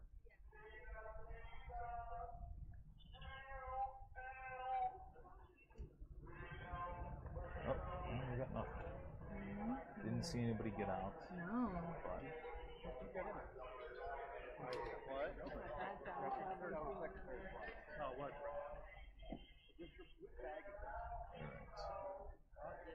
So, well, this is where we go. This is where we head back and see what's going on tonight for 6:30 and get ready for that. So, all right. I'm going to leave you. I'm going to leave you now. Thank you, Molly. Absolutely. Thanks, guys, for joining us. Jim Lokay here, guys. Catch him tonight. I like how Cam backed out here because he knows what's. Intern Cam, always my helper. Yeah. Oh, now here's, by the way, that makes sense because I thought it just said intern Cam as an intern camera. Okay. All right. We'll have Jim back in the studio, guys, again some other time. So See you soon. Thanks, Jim. There you go. So Cam will come back in the hot seat, guys, and we'll kind of await this. Jim's gonna go get ready for his other duties, his other shows on the evening news. If you're just joining us, guys, outside the Capitol carriage entrance here, waiting on Senator John McCain, this is big news today. We knew it was coming down. I'm really interested to see it. I think Jim will probably be watching now from his desk. No doubt. And of course, knowing like our luck, John McCain will come up right now, right after Jim left. I know. But it's great to get his feedback, his comments. Of course, he hosts and runs the new show, The Final Five, at 11:30 on our air on Fox 5 DC, so you can check that out. Like you said, for up-to-date, just kind of funny, off the beaten path quirks on politics and other things. They've been having a lot of fun with that show. So, yeah, we'll stay right here for now. We don't know what's going to happen. Yeah, we don't know what's going to happen. And I spent the whole time just back there. I've been trying to find information on the car pileup / police chase. Like, we don't really know what it is, but I can't find anything on it. So I don't know. So we haven't found any more information as far as specifically what exactly went into that whole situation or anything like that. But hopefully something comes up and we'll be able to pass on that information to you. Exactly. What a crazy thing just to kind of switch to that chase in North Lauderdale. I apologize if I said the wrong area there, but in that close kind of county as Fort Lauderdale, Florida, where we see car chases sometimes in the Miami area. So let's see what's coming in next, guys. Attention Fox stations on National Live Channel 1. We are taking you to the Senate floor.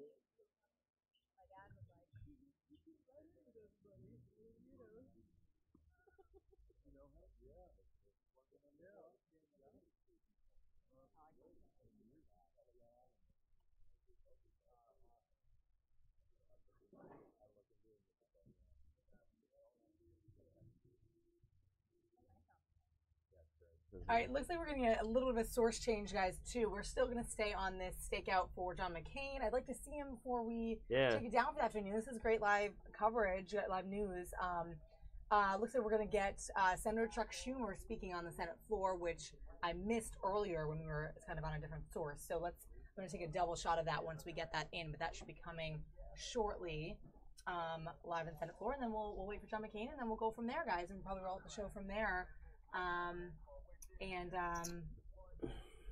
like there's some cars coming in here. Every string of cars, we're hopeful that this is his arrival. Yeah, we're just hoping. I mean, it'll be theoretically any minute now. I mean, you got to be here for the vote, so should be soon. Just never know.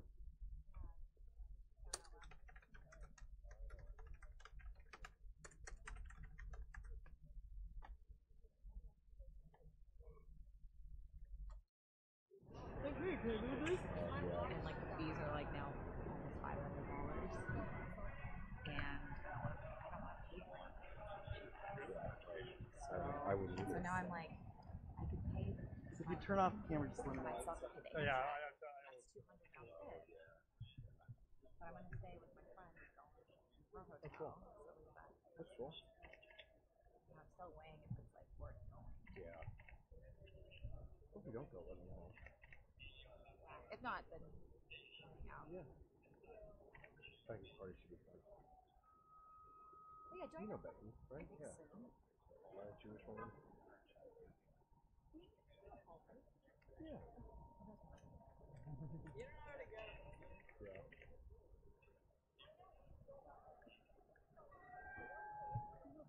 Did you have it all day or what? No, I gotta go.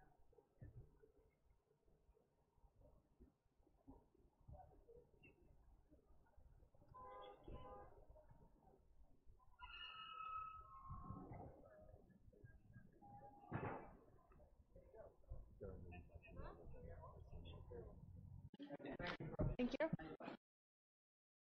Okay. Thank you, guys. I can't go anywhere yet. Yes, you can. Out the door. Thank you. All right, guys, you're looking at some tape playback now of President Trump, who just greeted and met the Lebanese Prime Minister. You saw that at the entrance there. Unfortunately, we did get a source switch, so we don't have that stakeout for John McCain, unfortunately, anymore. We're looking at playback here of this meeting. This should be just sort of a brief media avail, so we'll check into this, guys, and go from there. It's possible that we don't catch John McCain's live arrival, but we'll be sure to roll on that in-house later, and you'll see it tonight on our evening shows for sure. Senator John McCain back in D.C. to be part of moving forward on this vote on healthcare. So let's check out this tape playback here of the president with the Prime Minister of Lebanon, and then we'll take it back into the newsroom, guys, and roll out the show for the afternoon. Thanks for watching. Let's check this out.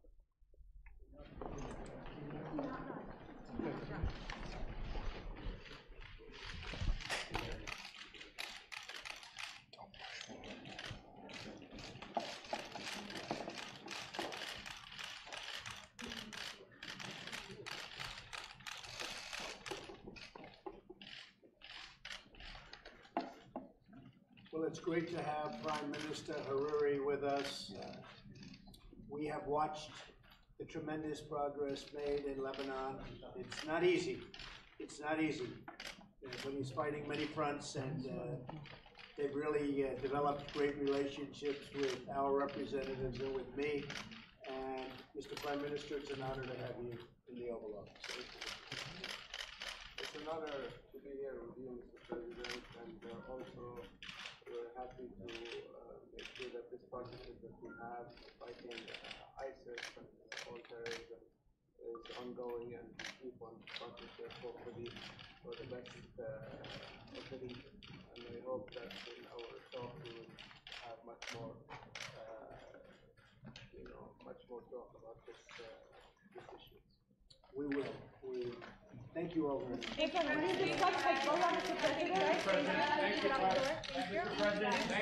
Wall Street responding to your administration?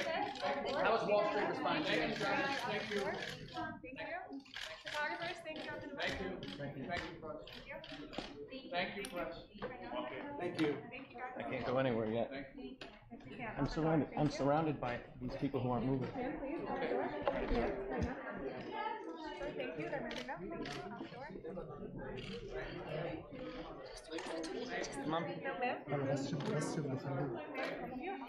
They're moving up. Thank you. Out the door. John, when we go in, get right by the briefing room door again, because we're going to have the second bylaw. Where's that woman? He's official. Okay. All right, guys, with that, just a brief meeting there. Yeah, that's all we got. We're going to take it back into the newsroom here, guys. Molly Nevola and intern Cam at the digital news desk. So happy to have you guys today. Fun show today. Pretty interesting stuff. Yep, I got my mic back from Jim. Yes! It's always fun to have Jim just knock on the door. It's so fun to have some visitors. Hopefully we'll have some more soon. We'll hear from Jim again soon. It's always fun to follow his political commentary, as that's his thing. Right now, yeah, we don't unfortunately have what we wanted to bring to you guys, but stay tuned to our Facebook page, Fox 5 DC. Of course, all our other platforms, Twitter, Instagram, our webpage, fox5dc.com. We're going to have updated stories there for you guys. And I'm sure John McCain's arrival will obviously eventually happen. We'll get it on tape, and we'll bring that to you when we have it. On Channel 2, we're taking you back outside the Capitol.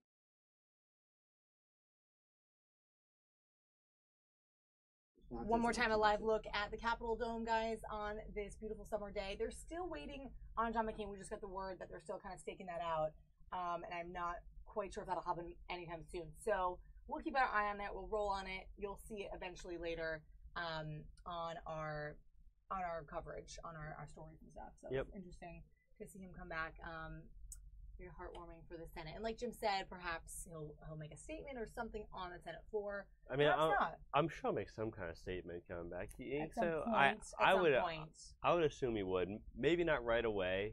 Like he might, get in, vote, kind of get back into the rhythm. But I'm sure in the next, like 5 hours maybe. I would be somewhat surprised if we didn't see some kind of statement from him about being back. Yeah, so anyway, like we were saying, a lot of waiting around, not quite sure when that's going to happen. But we'll talk about it more tomorrow on tomorrow's show and just bring you the latest on that and then see whatever else is breaking. So we'll roll it out from there, guys. Thanks so much for watching our stream. If you like it, check us out, subscribe to us, press that red button that says subscribe. You can see when we pop up. You can get those alerts. Yeah, you know exactly where it is on the page. You can get alerts on your phone for when we're up. And that's always fun. So you can check in with us throughout the afternoon. But we'll be back tomorrow with more live news. We'll see what's kicking, what's happening, what's popping tomorrow, Wednesday. Yeah, I guess that's all we got, guys. With that, yep. See you Wednesday. We'll see you guys tomorrow. All right, guys. Always a pleasure. Have a great one. We'll see you tomorrow on another Wednesday, Outside Live here in the digital. Leaving you with a shot of the Capitol here because that's what we've been watching all day. Have a good one, guys. See you tomorrow.